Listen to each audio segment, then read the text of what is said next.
This is the Misdirected Mark Podcast, a podcast about gaming, game mastering, and entertaining you, our listeners. We are explicit, you have been warned, and I'd like to thank Mike Willard for letting us use his music on our show.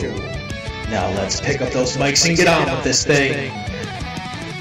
Why, yes, let us pick up those mics and get on with this thing. And this is not necessarily a Halloween edition of the Misdirected Mark Podcast, but it's pretty much a Halloween episode because Halloween will be over when you hear us once again. So, happy Halloween. And for those who are joining us on the Miskatonic Mark Podcast, that's right. Slender Man and Cthulhu have joined us in our room. They're hovering above our heads right now. Check that out. I see that. So that's a thing. That's very spooky. If you don't know who Slender Man is, then you don't understand American pop culture. Just throwing it out there. Just say it. You should search it. Google it. It'll tell you everything. Google knows all. It's like the Necronomicon, except be wary, because when you go and search for Pacific Rim in certain places, you get more than you bargain for.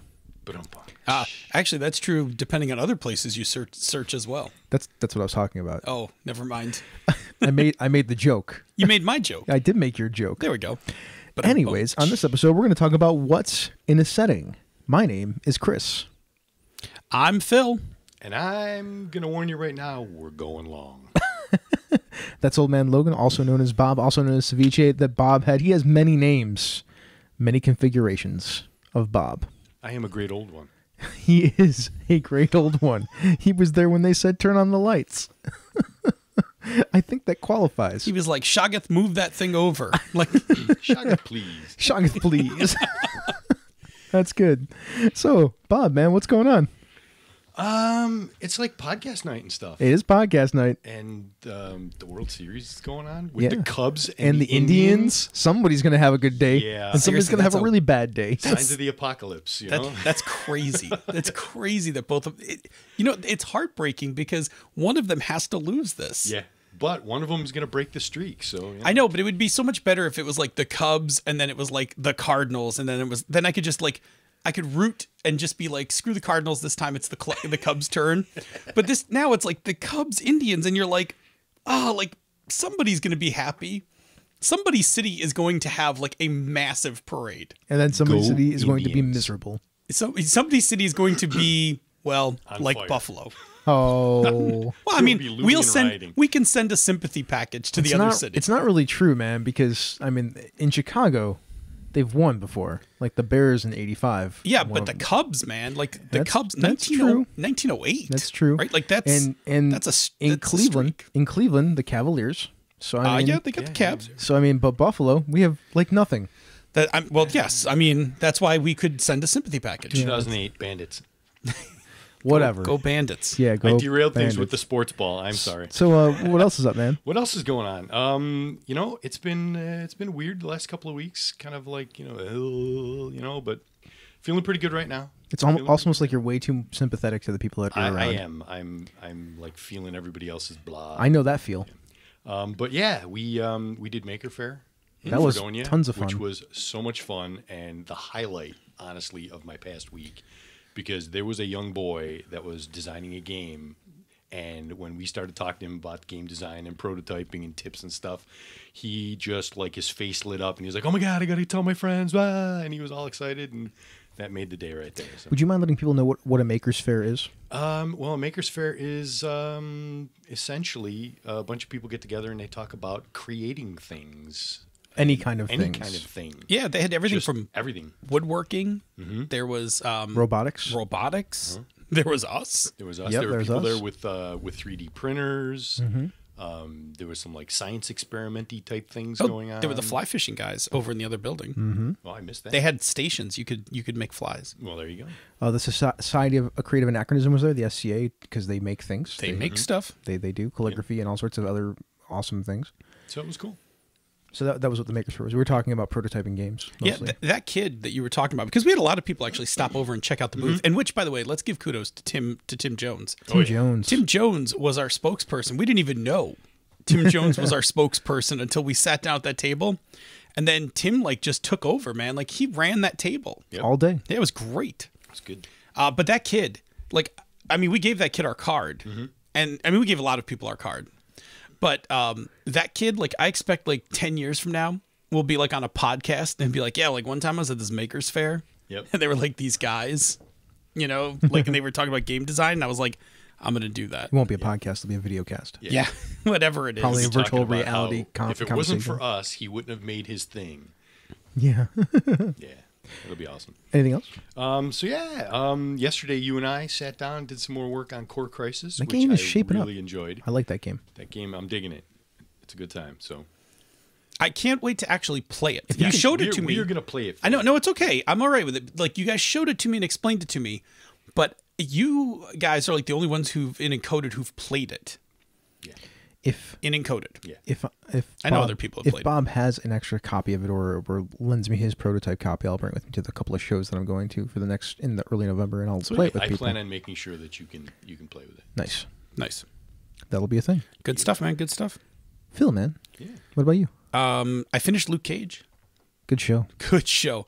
And I found on Etsy, I found a Luke Cage hoodie. It's the blue one with the yellow, full of bullet holes. Nice. Which apparently you can buy like a bunch of hoodies now with bullet holes in it because you know It's a thing. It's a thing. I got a Patreon level for Brett and Sean. Since they're talking about going and shooting against each other, they should just go and take a hoodie with them, and they can shoot the hoodie, and then some lucky listener will get the Oh my hoodie. god! I should send them an encoded hoodie and just ask them if they'll just shoot the That's encoded great. hoodie for me. That's good stuff.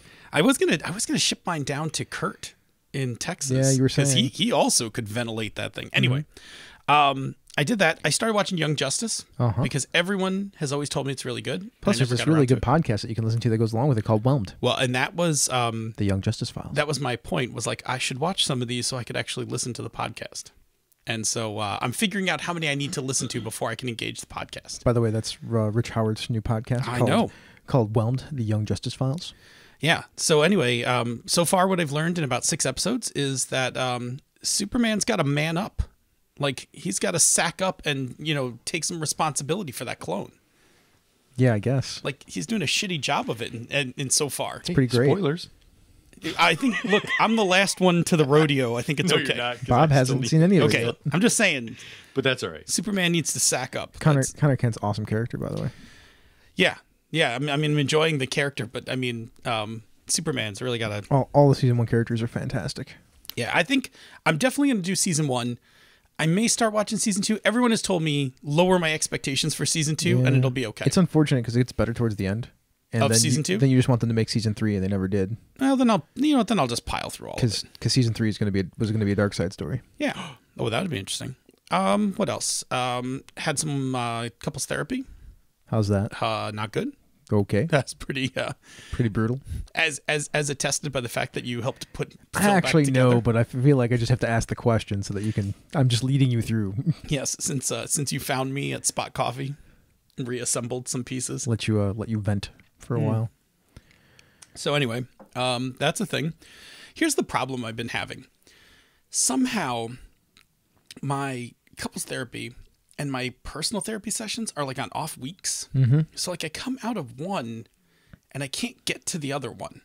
Like I come out of couples therapy and it'd be great if like a day or two later I went like into my own therapy session, but like they're mismatched. And so, Why don't you just rearrange them? well, it's based on availability. Ah. So like it just can't, like it can't get it to line up right. So it's kind of bumpy, like taking some bumps, man. But I'm all right now. Like I'm all right. And I went to the Makers Faire. That was Big Spoons Giving.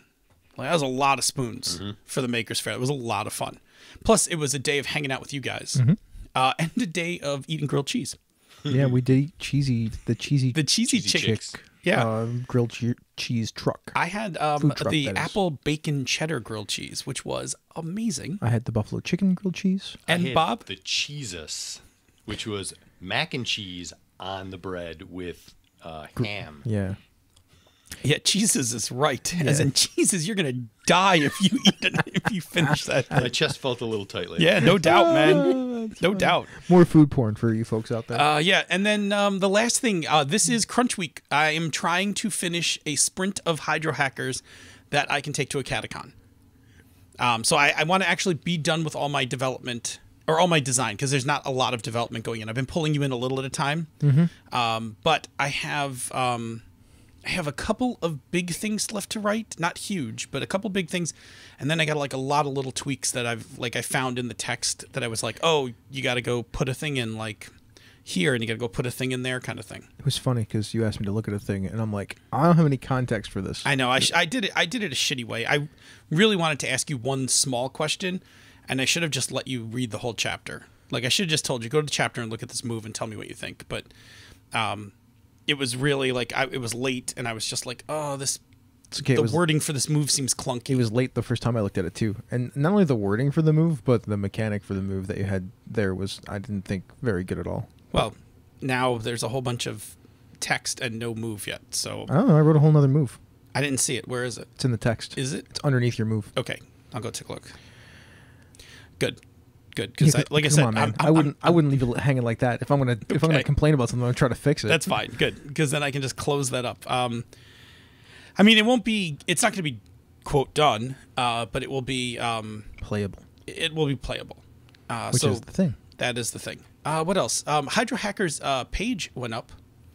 So there's an information page all about Hydro Hackers now on the Encoded site. You go directly to the Encoded site. It's in the scrolling banner, or you can just go to H2O, Encoded Design /H2O. Mm-hmm. And finally, we're releasing the character cache this Friday. But for non-patrons, what that means is we're putting up last month's character cache on drive-thru. Mm-hmm. So Isdra 9 is going up on drive-thru. Yeah, the cyborg information broker. Yes, I love that character. I love that character. I love that portrait. I do too. Hey, you know what we forgot to do? We forgot to steal those portraits from Tim. We did. Damn it. I know, I forgot to do it too. Like, he left with them, and I was like, shit. Tim made these, like, awesome. How big were they? They were like 8.5 by 11s. No, they're bigger than that. Bigger they than were that. like 16 by 14s. 16 by 14 color portraits of a couple of the character cache characters so that we could put them up at the Makers Fair. They are beautiful. And several of them are ones you and I wrote. And I was like, I'm leaving with this. And I didn't. So I failed. Anyway, that's that, man. That's good, right? Yeah. What about you, Chris? Oh, me. One, I'm thinking not drinking coffee was a mistake. Oh, you went to tea. I went to tea. You should have asked for the coffee. And I'm sitting here falling asleep now. Did you drink the whole tea already? Yeah. Yeah, it's not as much caffeine as the coffee. No, I kind of knew that. We, like Bob said, we worked on Core Crisis. That was fun. There was the Makers Fair. I've been writing stuff, and I'm gearing up to do some comic strip AP for the Gauntlet. At least pitching it to them. So if you're not sure what comic strip AP is, Jason Cordova and Rich Rogers, if you've ever heard +1 Forward or Discern Realities, in Discern Realities they have a little short dungeon role play that lasts about 10 minutes on the back end of their show, and Rich does he plays part of the game with whatever designer he has on for +1 Forward. Plussy. Well, plus a cough. Plus star. Yeah, they've all had whatever. There's a story to it. Apparently, there's like a multi-dimensional thing going on with Plussy. Yes, well, and Plussy has +1 for every stat. +1 for every stat. Yeah. So the Gauntlet wants to do a bunch of these, like 6 to like a half dozen of these things. Right. And they want them to be like 15 minutes long, and they want them to be recorded every week. So they don't want people just recording like an hour of it and then chunking it up. Yeah. And I'm like, I kind of want to do that. Like, I don't kind of want to do that. I'm going to do that. So, I know you're planning to do one with Bob, right? I'm planning to do 2 actually. I'm planning to do one with Bob, and I'm planning to do one with Sean. Nice. Senda and I have been plotting one out. I think we know what game we want to do, but we have to get the recording schedule stuff down. I might do one with Wayne also. Nice. And I'm hoping that some other folks might want to do them. Like, I know Darcy and Troy are kind of interested in it. It's a thing. Are you going to tease what games you're going to do? Me and Bob are going to play City of Mist. Nice. That's cool. We're going to play a case called the Green Mist. Yeah. And since there's no real way to make characters yet in that game, Bob's going to play one of the pre-gens named Declan Lestrange. Sweet. As a private eye gunslinger. And then what do you got? Lives in a dream. What do you got lined up with Merwin? D&D? We're still kicking that around. I pitched him one thing. He's pitching me something. It's going to be D&D. Yeah. For sure. And then Wayne? I think we're going to play D&D too. We might play something else, but probably D&D. I think Senda and I came down to 2. You were mentioning the Warren. The Warren is one of them. Mm-hmm. Or Monster Hearts. Oh. But I think it's going to be the Warren. I think that's what we... I assume that if Darcy and Troy decide to do one, it'll be some sort of cipher game. It would be funny if it wasn't. I know. But it should be. They should do that. I'm not. And they haven't said that they would do them for sure. But I gave Darcy the and Yeah. if it's not Darcy and Troy, it might be Darcy and somebody else. Who knows? Yeah, I mean, right now I just have to get some other stuff lined up and done. I actually have to launch a personal campaign first. Like that's the AP thing is nice, but I'm not currently running anything. Yeah, there is not very much recorded audio out there, or any at all, of me running games, and I think that's a thing that should happen. So I think there's none of me. So that's a thing that should happen because I talk a big game, and I should probably back it up some way, shape, or form. Sure, why not? Put your money where your mouth is. That's right. So, other things. yes. If you're a patron Yes. and you're patroning at $4 or higher, starting in November, I'm going to put a bunch of you into our Slack channel. That's right. That's right. You're going to come join our Slack channel. So if you're not at the $4 or higher level for any of those levels, you might want to think about, bumping your pledge up or jumping in. Then you can just talk with us on Slack as we do all day. There's sometimes Giphy Wars. Yes. Sometimes Giphy Wars. Sometimes. There's been Giphy Wars. There was meme battle. There was a meme battle. That was happened. fun. I want to do that again. There's all sorts of manner of tomfoolery going on there. Yeah, there's a lot. And sometimes we even try to organize pickup games with us. So that might even happen there. Yep. There's that. Talk about the patron. We're getting dangerously close. We have a new patron today, and it was for $11, which put us right around that 240 mark. It's like 239, 238. It's not updated currently because Patreon has some weird algorithms about how they add in the money when it comes up. So next month, when that kicks over, usually that's when they fix a lot of that stuff. That's because that's just how the Patreon works. Sometimes we'll be really close, which means that there will be a live recording at a Catacon of Phil and Senda in costume that I will record and I will post on YouTube and also put that episode out. Yep. The Panda Suit project, I believe, is underway. It is. Tomorrow morning, Senda should receive the materials. Yes.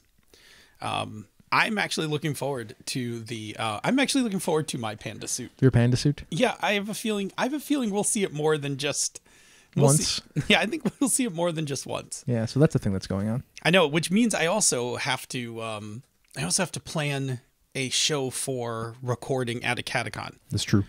Senda and I spent an hour before we recorded Talking Games this week figuring out the recording and editing schedule all the way through December because there's a Catacon.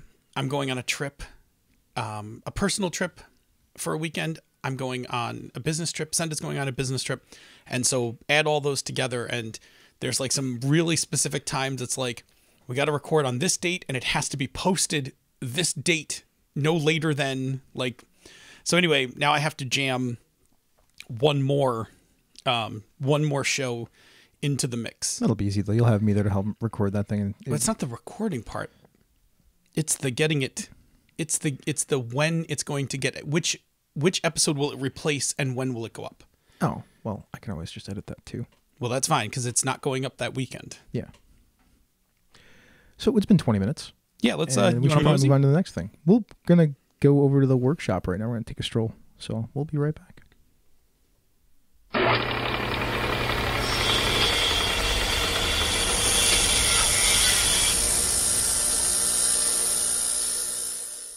Welcome to the workshop, where we try to build better games.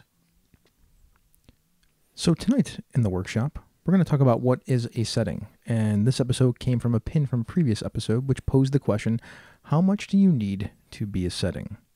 So, Phil, let's dig in and look at what makes a setting, and then we can talk about what and how much needs to be there for a setting. So, as we always do here, define a thing for me, Phil. Let's make some definitions, man.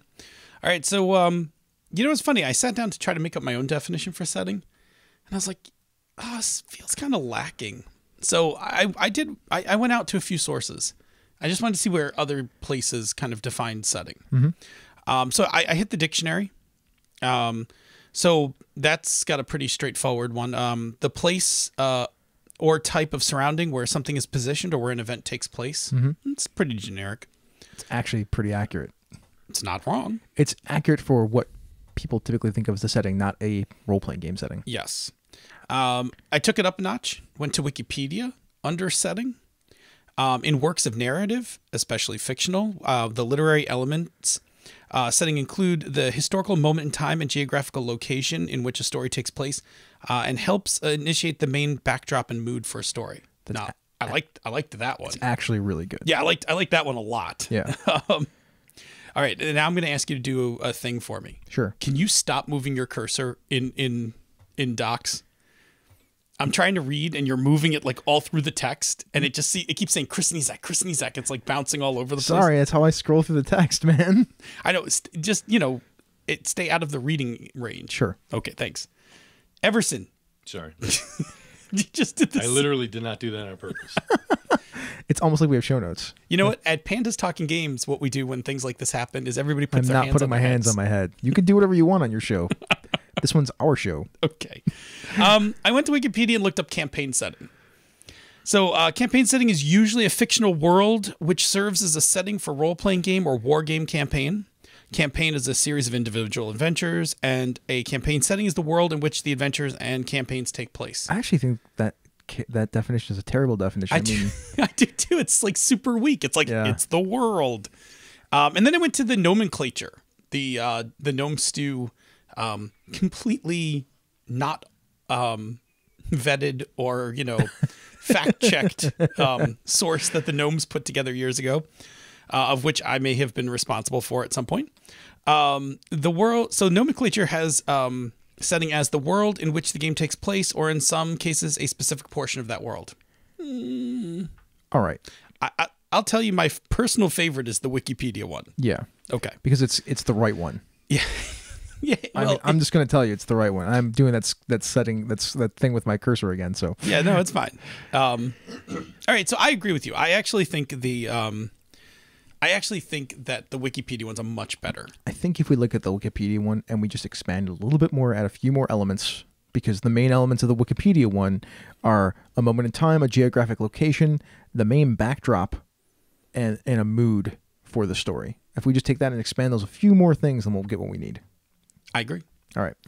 So, I mean, when I was kicking this thing around, part of what I was thinking about was like, what does a setting actually do?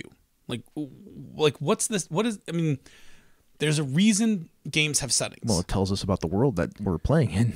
Yeah. I mean, it does a lot of things, actually. I think it does a one lot of the things it does. It just Right. does a ton of other stuff. I think it does a lot of things that people don't pay attention to. So, People just take for granted. well, I think that's what it is. I think people take for granted because they just kind of absorb the setting and they don't realize kind of some of the things it's doing for you. Mm-hmm. All right, so you just touched on the first one, right? It informs us about the world we're playing in. Yeah. So there's a difference between Greyhawk and Forgotten Realms. Yeah. I mean, they inform us where we are. Yes. Okay. Sort of. Yes. Well, yeah. I mean, the Realms has the Sword Coast, and Yes. Okay. For me, one of them is it defines the box. Like it defines narratively what is in and what is out. Mm-hmm. So, I always bring this up because S3, Expedition to the Barrier Peaks. Is there a spaceship in your fantasy game? There is now. Right. Like, but that's part of your setting may or may not. Like your setting could define that up front. Mm-hmm. They could say like, well, great saucers fell from the sky and that's where our magic came from or something. Yeah, I mean that's what you're doing. You actually define it really well. It's what's in the box. What's in the box? And this is just from the setting point of view, not from the player's point of view or the game master's point of view, from the setting itself. We're talking about that lens. Right. And what that's really important for, because you and I have talked about this in the past, but the box is basically when you're improvising or even prepping, inside the box is what is the materials you can use to create your session. Mm-hmm. And again, whether you're building it on the fly or prepping in advance, but outside the box can cause problems. It's true. Okay. What else? So what it does with that box, it also, once you define the box, it creates that space that we can all play the game together in, a shared space. Yeah. Yeah. I mean, we all come to some agreement. Like there's some common understanding. Yeah. Like when I say Sharn, City of Towers. We know what that means. Well, we sort of know what that means. We sort of know, but we accept some shared vision. It'll never look the same to each one of us. It's funny because if I say Sharn, you don't know what I'm talking about. But as soon as I say City of Towers, it paints a picture. Helps. Yeah. I mean, if you say Sharn to me, I know what it means. But Yeah, but somebody who doesn't know. It's the thing about settings. But we're just talking about from the point of view of the setting. Yeah, exactly. Like, Sharn is a setting that is a bunch of towers. And it's a big giant city. It's like New York City. Yes. Or Chicago. Take your pick. Yeah. Sure. Chicago. All right, so Sharn that shared Chicago. narrative space, it creates a common language for us at the table Mm-hmm. because we have names of places and factions and things like that. Mm-hmm. And sometimes it infers some tropes about the place. Yes, because we're talking about setting not as just a location, but as a space for play. Yeah. And that's different from just a location. Right. That's why I actually don't like most of those other definitions, because those other definitions are geographical. Well, that's why the one Wikipedia definition that's so good talks about tone. Yes. It talks about mood, which is Mood, basically yeah. a lot like tone. Place and time. Yeah. Yeah. Okay. That implies history. Yeah, exactly. What else? What's another thing that setting does? Well, that's what helps you get immersed, I guess. Well, yeah. I mean, if you are playing in a world and you actually know details about it and can speak of it, like for instance, I'll ask Bob. Bob, do you remember when we played the old Cortex Firefly game? Yes. Like that was a game where we grokked the setting really hard and immersion was really high. Yep. Like we were all very much in character, accents, the whole 9 yards. Like we all got that. Until it all fell apart. Yeah, that's a But different yeah. story. But that was a setting in which we were all able to grab onto, and really because of it, could dive in and be our characters. Yeah, I always felt that the thing that we talked about before, that the shared narrative space. Yeah. To me, that's what helps with what you're talking about, the immersion side of it all. Well, I think that's. I think you're right. I always have a weird thing with the word immersion, like immersion, like. It's fine. We can have that discussion some other time. No, I mean, I don't think you and I disagree on immersion because. Yeah, but I think everybody that's listening to this might. Well, then they should go listen to our layers Yeah. discussion because we talk about layers and immersion Yeah. and stuff like that. I think it's also a good source of elements for creating plots. That's Oh that yeah, box. absolutely. That's that box thing again. But it's also things like if Dude, the setting is essentially the box. right. But I'll give you my example for the element thing. Numenera, the map for Numenera, purposely has things written on it that aren't described in the book. That's true. And so as a GM or even players, you can just find one of those and ask yourself, what do I think this is? Well, then you can build a little bit more of your own parts of the setting there, which is neat. Exactly. Like that's the draw maps leave blanks thing, and that can. I mean I think we'll talk about it later. Like, what do you do when you don't start with a setting? Yeah. Like, how do you build it together? Like, hopefully once we talk about these pieces, then you can build your own setting a lot more functionally. Yeah, I think so. And easier. Because the last thing, and to me the most important thing that a setting does for me is inform the things that characters can do within the world. And what the characters are doing within the world a lot of times. I agree. Like, I think that if you can't, if that question isn't readily apparent, like the answer for that question isn't readily apparent when you are reading it, then I think I don't think the setting's doing what it needs to do. Yeah. Like I know, like when I read Dude. a good setting, are you going to stop me to tell me something else? I know. I love low life. Oh yeah. I have no freaking clue what I'm supposed to ever do in that game. Correct. Like, I don't know as a game master what the characters do. Like, it doesn't feel like an adventure fiction game, right. which it probably is in some way, shape, or form, but it's never felt that way to me. So I agree with you. Like when I'm reading a good setting, when I'm reading it, my mind is racing with ideas. Like, oh, I could run a session about this. I could write a story about this. I could do this thing. I could do that thing. Like for instance, now, mechanics aside, Shadowrun is a game where I can't read more than 3 pages of that stuff before I'm already making an adventure. Like, I loves the setting of Shadowrun. Yeah, it's pretty fascinating. I'm not a fan of the mechanics of Shadowrun. I mean, for anybody who's a cyberpunk purist or a fantasy purist, like, that's fine. You can go be purist, but we like Shadowrun. I like the setting of Shadowrun. I was talking to everybody else. Yeah, it's fine. It's a crazy mashup, but I dig it. Yeah, For some people, it's chocolate and peanut butter, but for some people, it's peanut butter and jelly. Listen. Let's get this straight. We're going to take 2 Wow. seconds. We're going to take 2 seconds. Wow. Peanut butter and jelly is a thing. It's real. So- Kids eat it. Really, everybody, what's going on Your here universe, is whatever. that Bob doesn't believe that peanut butter and jelly go together. I think we've said this before on the mics, but Bob doesn't believe that peanut butter and jelly go together. So this quick aside is for me to let you all know that you should send Bob as many Twitter blasts and Facebook messages and G+. Bob at misdirectedmark.com. Please send pictures of your peanut butter and jelly sandwiches to Bob. I'm going to redirect that all to Mark. So that's a thing, just so everybody knows. Okay. Yes. Okay. Anyway, yeah. So informs us of things that characters can do within the world. I say can because you can always do something different. You can. But a good setting should tell you. There's a conversation that we're going to have later about from the social media depository about how people used vampire in a bunch of different ways that I wasn't really expecting. Kind of. Yeah. That's one. I was gonna say vampire the first time, and I think you thought I was gonna say it, which is why I went to Shadowrun. But I also have an equal love for the setting of vampire, Yeah. as opposed to the mechanics of vampire. Yeah. Yeah. Okay. And I wasn't even going to bash. I'm not even bashing on vampire. I was like, wow, there's a lot of people who are using vampire in a lot of interesting ways. I'm not surprised. Okay. All right. So if that's what a setting's supposed to do, what does a setting need to have in order to accomplish some of those things? It needs 6 things according to us. 6 things according to us. Of course, somebody will come up with a 7th, but Of screw you course. guys. 6 for us. No, not screw you guys or girls or anybody. If you Mark the bingo have board. other things, Yes. please let us know so that we can add them. There are ways to tell us about those things. We'll tell you at the end of the show. Yes. So what is the first one? Geography. Yes. You got to be somewhere. Yeah. Where are you? You got to be somewhere. You're at the Airy Peaks. You are at the Airy Peaks. What is around you? The town of Foot. And then other shit that we don't know. Go find out.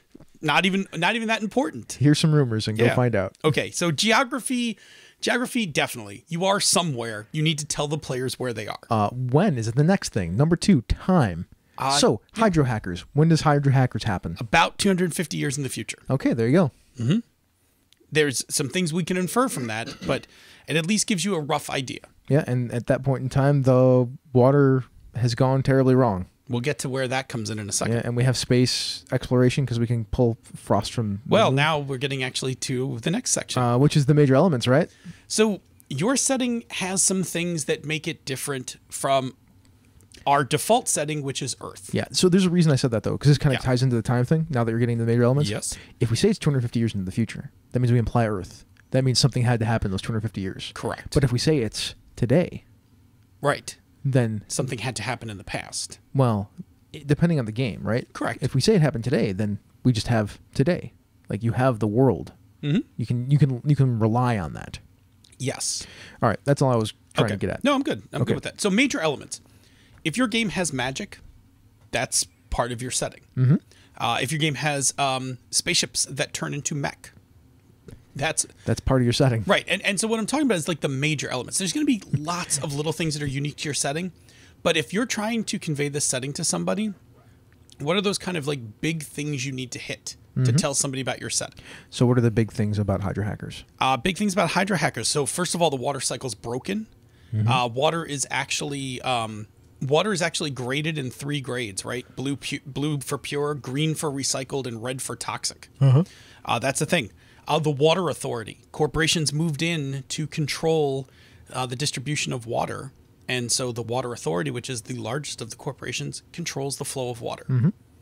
So that's the thing. Yeah, there you go. Yeah. So those are like define those things. Absolutely. And you don't need many of them. I always go with 3 because 3 is a magic number. It's not necessarily the numbe that you need to go with, but 3 is always a good number. No, 3 is the thing that you can keep in your head. Yeah. Some people can keep 4. Some people can keep 2. Yeah, 3 is good. 3 is good. There's magic behind 3. So then, what's number 4? Number 4, mood or tone. Because the Airy Peaks is a mountain that a dragon used to live in, full of treasure. Yeah, But there's a lot of different tones one could throw over that. there are in fact. But the Airy Peaks has a unique tone. What is it? Well, if it's run the way that I run it, it's over the top action adventure, Right. and also dungeon crawling with dramatic choices. Yes. So it is a little more high octane. Not octane. It's a little more high action. They're definitely adventure stories. Yes. Yeah. Fun adventure stories. Yeah. Yeah. That's the mood and the tone that I go for. Yeah, absolutely. If it is as two-fisted sword and sorcerer as I can get. Yep, I dig it. So what about some common tropes then? That would be our fifth element. Yeah, fifth one's gonna be common tropes. So list. some things that are typical to this world. So like a cyberpunk world has giant corporations. Yes. Right? Hydro Hackers is no different. Hydro hackers would have plumbers. Hydro Hackers plumbers. I'm trying to think of how that's a trope though, because plumbing is an illegal skill. Yes, but there are actual plumbers in the world. Oh, there are totally plumbers. Yeah. Yeah. So that's a thing. Yes. Like, I mean, that might be a major element, but it's also like there are people who can mess with pipes. Absolutely. Things like AIs. Mm-hmm. Like that's a trope. Yep. Right? Artificial intelligence is a trope. How you use that is going to be up to you. But that is a thing in Hydro Hackers. There are AIs. The other trope is the characters are some sort of either bottom feeders or people with a specific set of skills that can do things that are outside of what is legally bound. Yes. Robin Hoods is, I think, in probably, this case, Robin Hoods. I think that is actually the trope. They're Robin Hoods. I mean, that's the trope for this particular game, but we were talking about that's for Hydro Hackers. You said Cyberpunk. I'm sorry. For Hydro Hackers, Robin Hoods. Correct. Yeah. I mean, for Hydro Hackers, you're actually just using the Robin Hood story. Pretty much. Yeah, which is fine. Like Nothing wrong with it. There's a reason, because most of the time in Cyberpunk, you have multiple authorities or corporations and things like that, and there's really just one. There's one that's that important. There are other ones, and I'll detail them later. But the authority, they don't even matter because it's really a Robin Hood story. It's the Robin Hood's versus the Sheriff of Nottingham and his men. That's good. I like that. I like that a lot, actually. Thank you. It's not a thing I actually have thought about. I haven't pushed too hard on it yet. So yes. Common activities. That's the last one. Our number 6. Yeah. So really, what are the player characters doing? Yeah. Like. So like Hydro Hackers, it's easy. They're Robin Hoods. Well, the Robin Hood. So steal water is one of the things you do. Defend your neighborhood. Mm-hmm. Defy the authority. Yep. What about Airy Peaks? What's a common activity in the Airy Peaks? Dungeon delving for treasure. Yes, that is a thing, right? Like that is the thing. That is one of the gears that makes the Airy Peaks turn. Mm-hmm. Discovering mysteries. Discovering mysteries is a thing. That is an Airy Peaks thing. It is a thing that you do mid-game. Yeah, not every activity goes all through the game. Yeah. I mean, hydro hacking is not something you do in every session of Hydro Hackers. You hydro hack when you need water, when your neighborhood needs water, which is not all the time. So it is a thing, and same thing. Mysteries are a thing in Airy Peaks, but it's not until you get to like the mid to lower levels. A couple other things. Like I said, exploring dungeons, fighting monsters in dungeons, collecting treasure. Those are common activities that you do in the Airy Peaks because it's Dungeon World. Hanging out in the town afoot and talking with the people and carousing is a common thing that you do in the Airy Peaks because that's how you get more information to go back into the peaks and do more stuff. Otherwise, you get terrible information and it goes poorly for you. So those are common activities. If we're talking Eberron, man, like that game is huge. So I always felt that it didn't do a great job of giving common activities to do. I think what I liked, I mean, if we take Eberron, and to some degree, the Forgotten Realms as well, there's the macro setting. Like you just say Eberron, right? That's big. It is. But then you can drill into that because there are some specific areas in Eberron that become like their own settings. Like I think I've played, I played many games of Eberron back in the day. We rarely left Sharn. Like our campaign was centered in Sharn. And like once, what was that place we never went to? Oh, we've never been to Rote. We've never been to Rote. I have never been to Rote. I've been there multiple times. We totally did not blow up that place at Rote. We totally did not blow up a bar in Rote. So you did blow up a bar in Rote. Nope. I didn't. In the capital of Sharn. Or the capital of not Corvair, whatever the name of that country was. Let's just say our cleric didn't understand how ready in action worked and attempted to attack a wizard who had fireball as a ready to action. Or had a wand of fireballs as a ready action. And all those people never made it out of the bar. The bar. So we've never been to Rote. Yeah. Ever. But anyway, did you just like pull out your map, put a red X through it? We never go back there. Yeah, we actually Bob ran a campaign back in the early '90s. It was a Palladium fantasy campaign where the theme of it was we never went west. Like everything bad we did, we just kept going east. Like it was like, well, we can never go back there. Like so, we would just keep going east to find new places until they went to space. Until we went to space. Yeah. Okay. You guys disappoint me sometimes. Okay. That's right. We don't talk about Farkle 5. No. Anyway, common activities. To go back to the thing about Sharn. So when we look at something like Eberron, huge. Like Sharn is its own setting, actually. It is. Zendrix is its own setting. In fact, it's even different enough. Man, every country in that game plus every location is its own setting. Absolutely. I mean, there's the dinosaur riding halflings out in the plains. They have their own culture. Yep. There's the I can't remember. They're like the Russian inspired ones that have all the undead, and they have their own setting and own hierarchy there. Oh, I like that one. That one's good. There's Seer, which is the Mornland now. Mm-hmm. Like that's its own setting. That one's great. Yeah. So Eberron's really like a mega setting. It is. It's a what they call a campaign setting.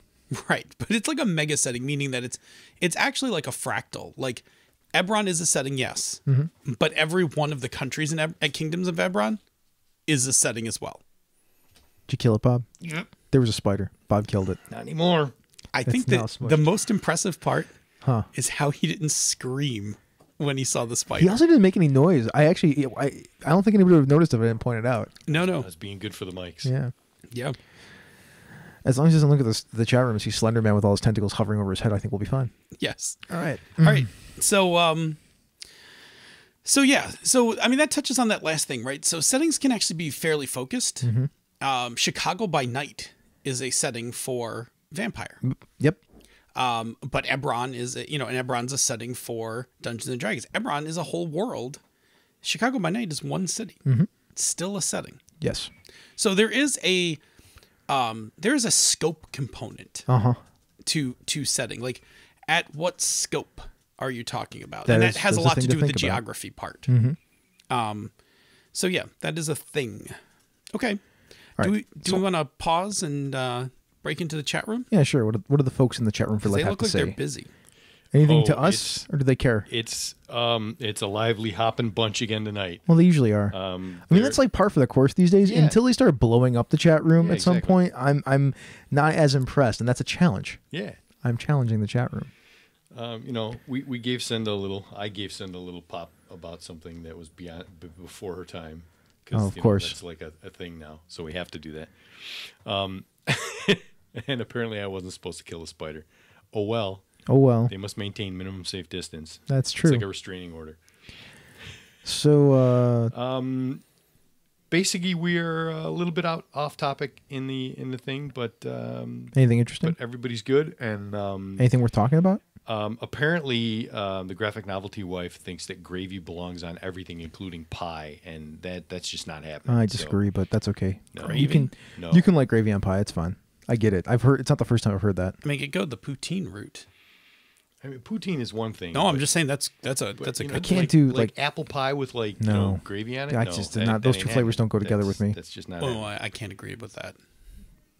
I'm saying I can't agree with putting gravy on apple pie. Yeah, I mean, unless by gravy you mean ice cream, and then I totally agree. Yeah, I could get on board with that too. About half the chat room is earnestly awaiting the moment when you wang the mic so that you have to put your hands on your head. Did everyone just see it about 2 minutes ago? Because I did it. I know. Okay, well, let's move on. So we're going to talk about two example settings. We already talked about Eberron, so we were talking about activities, and that was sort of a setup thing. Because there's a few things that you do in Eberron. It's a gigantic setting. So you do all the typical D&D things. Yep. Adventuring, working for patrons, things like that. But it's also got that adventure story vibe to it beyond what is typical fantasy stuff. It's got the Indiana Jones thing where you're going into exotic locations to find relics and things like that. There is the noir part of it where you are wondering who you can trust. So you are trying to navigate the morass of influential people in a city like in Sharn. You could even have the private eye stories that if you want to, in Sharn. That's another thing that you can do with that game. I mean, those are kind of the activities. Just a small sampling of the activities you can do with Eberron. Absolutely. Yeah. Yeah. It's again, it's a mega setting. It is a mega setting. Yeah. So going from in reverse order of what we talked about. So the tropes. I mean, all the D&D tropes are there. Like everything from Dungeons and Dragons is a trope, and it's all in there. Plus, you have all the two-fisted tropes. So everything from every Indiana Jones movie you've ever seen, and all the noir tropes, which also trucks close to Indiana Jones. But it also goes to that Maltese Falcon. Who do you trust? Figuring out the morass of what's going on and what's the truth thing going on there too. So those are the tropes of Eberron, which is gigantic once again. It is pretty gigantic. Mm-hmm. I'm going to just touch on one of the major elements for Eberron, which is a little different than other D&D ones. In Eberron, magic is technology. And that's the thing. Like the lightning rail and the fact that there are magical torches everywhere, that kind of thing. That is different than other D&D fantasy settings. Yeah, I mean, the dragon marks make that a thing. Yeah. The dragon marks also make it sort of cyberpunk. It does. Because they're giant corporations. You mean the houses? Yeah. Yeah. The houses, well, the dragon marks are associated with the houses. Yep. Yeah. Sure. So there is, then it makes complete sense why Eberron is Phil's favorite. Well, of course. It's got a bunch of cyberpunk tropes in it. Do you have a bad feeling about this? I got a bad feeling about this. So Phil has a hoodie on, and he had the hood up, and he pulled the hoodie off like a Jedi, and said, "I have a bad feeling about this." That's the only way you can take off a hoodie is to I don't know. I don't wear them, so. You should give Luke Cage some props. Wear your hoodie. Yeah, but he doesn't say that when he pulls his hoodie off. He doesn't. I do. That's that's taking it off Jedi style. I mean, that's cool, but you said you always have to do that, but Luke Cage doesn't, so. Yeah. Why does Bob look like Darth Sidious? Yeah, I'm not 100% sure. Yeah. I mean, be afraid. Could just also be very afraid. Now it's like a Halloween episode. Like it's a little bit like a Halloween just start episode. Chanting. Should I just put mine up too? I don't even have. You don't even have do you want a hoodie? I got one upstairs. I'll just do this. No, that's Cornholio. Now it's just odd. Sure, why not? I got a bad feeling. So mood tone, two-fisted adventure, fiction noir. That's the mood and tone of noir or of Eberron. That's a thing right there. I can't look at you, please. All right. So this is why you should go watch the YouTube video later, folks. Sure. Now you can see what's going on. Jedi, I go Sith, and you go Cornholio. Yeah. I'm not doing the voice. Chris needs TP for his bunghole. I do need TP. Put your hands up. Oh, we have gone way off the wagon trail here. Sorry, Sean P. Kelly. We have gone off the railroad tracks. We need to be shocked back on. In fact, there you go. All right, time. I just like the shock. So there is a history component to Eberron. You are almost every campaign suggests that you start 3 years after the last war. Yes. And by the way, the last war is sort of an amalgamation of World War II and World War I together. Yes. Like that's the kind of political morass that we're talking about. And it's important because that explains Warforge. It does. The last war. Mm-hmm. It explains a lot of things. I mean, that war created a whole lot of technology over the course of 100 years. Mm-hmm. Geography, mostly Corvair, but expandable because Zendrix is there and a bunch of other places. There's Serlona and other lands all over the place. I mean, there's books for like all of them too, which are really good actually. Those books are fantastic. All right, let's talk about Hydro Hacker operatives. Yeah, let's do it. So, I mean, this is your game. Yeah. Geography is the Earth. It is 250 years in the future. Oh, that's the time part. That's the time part. 250 years in the future. Mm-hmm. So there are some things that happen. We know that ecologically the water cycle's broken. Those kinds of things. It has a bunch more technology. It does. It does. I mean, there's space travel. There is space travel, and they're bringing ice down from Europa and Mars. Yep. It's major elements. So we talked about the types of water. We talked about the water authority. Mm-hmm. Just like you said. Oh, here's another major element. The Great Lakes have been turned into private reservoirs. Yeah. That's a thing. Does it still get the skin over top of it? Oh yeah. Okay. Yeah. Well, they control the water, man. You can't leave the water just floating out there. Dude, I didn't know if you changed it or not. That's actually how the whole thing came to be, right? The skin. Yeah, the skin is and what we're talking about is the Water Authority has covered over the Great Lakes with a material, a skin, and that they project a hologram of a lake on top of it. So if you look at it, it looks like water, but don't try to go out there on it because their drones will kill you. I wonder if that should lead to like a tone in the game that might not exist yet, where it's like things they try to make things look better than they actually are. Well, you know, I think that is actually true because like the higher you are up in the, you know, social strata, things look fairly normal. It's at the lower levels that the authority basically puts its boot down. So if you can actually see the skin, if you're like living by the skin, it looks terrible. Yeah, but from a distance, it looks great. Like it's, you know, it's amazing. So what about the mood and tone then? So as we're sort of getting into it. Yeah, so we kind of touched on this when we talked about jam when we talked about agendas, principles, and jam moves. But desperation and struggle are two themes about hydro hackers. They are, in fact. Everything you do is a struggle, and desperation is one bad move away. Like, because I mean, imagine. I mean, this is the thing I kind of wrap my head around when I work on this. Imagine what life is like when you can't take drinking water for granted. Like, you can't trust that when you turn on the tap, there's A, going to be water, or B, it's going to be drinkable. And how different does your life become? Because you become a lot more desperate. And that means that things like our current Second Amendment in the U.S., like, there's no way the authority allows you to have firearms. That's right. Because water riots and stealing from each other and everything else is through the roof. But at the same time, this is 250 years in the future, so you just go print a gun. Yes. So there are P guns. They're printed guns. But the authorities, like body armor, is you just can't even cut into it with a P gun. But you can shoot your neighbor.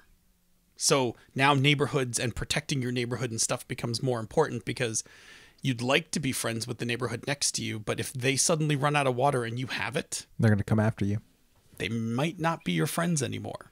So that is that leads to that whole idea of struggle and desperation. Yeah. So it's tropes. It pulls on some cyberpunk tropes. We are, I am referring to it as hydropunk. So it pulls on some of those things: corrupt corporations, street gangs, AIs, dark and cynical. It's a dark and cynical world.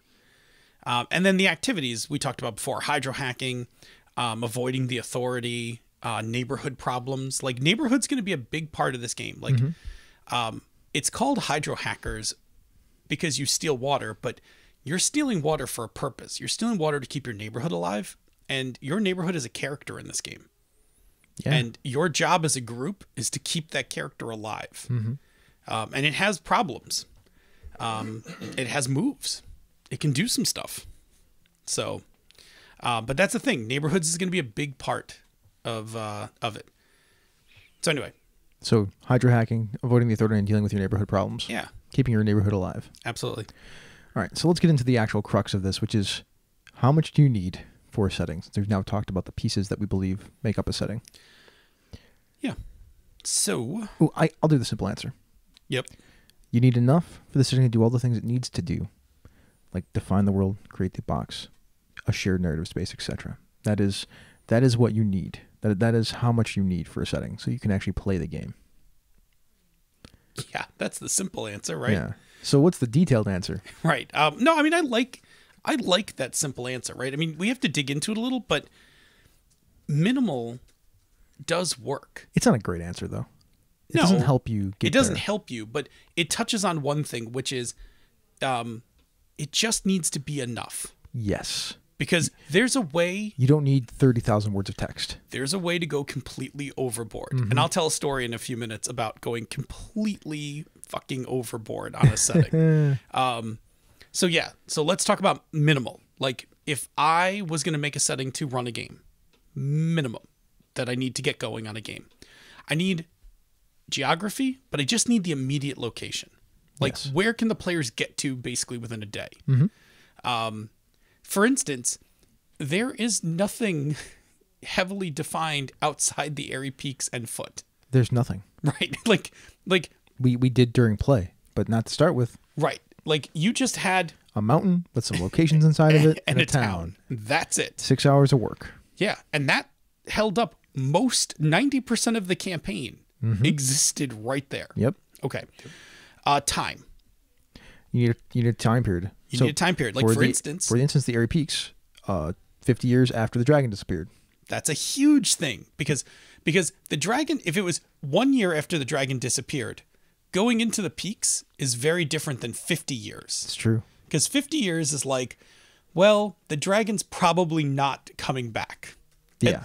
If it was coming back, it would have showed up. Mm-hmm. So there's some feeling of, well, we can go in there. Yeah. Because if it was like, well, it's been 2 days since the dragon disappeared. Like, there's a dragon in there somewhere. Hell no, I'm not going in there. right? It's going to eat us. Why are we even going anywhere near the north? How do you even know he's gone? Right? Yeah. Like, so that time thing is important. Okay. You need the few major elements that are going to be enough to describe, enough for the players to latch onto about what this world is about. The deeper you go into the mountain, the more Gygaxian weird it gets. Yep. This place is like Deadwood. This foot's like Deadwood. Yeah. There's magic. There's monsters, right? Those were things. There's magic and there's monsters. Yeah. I mean, it's Dungeon World.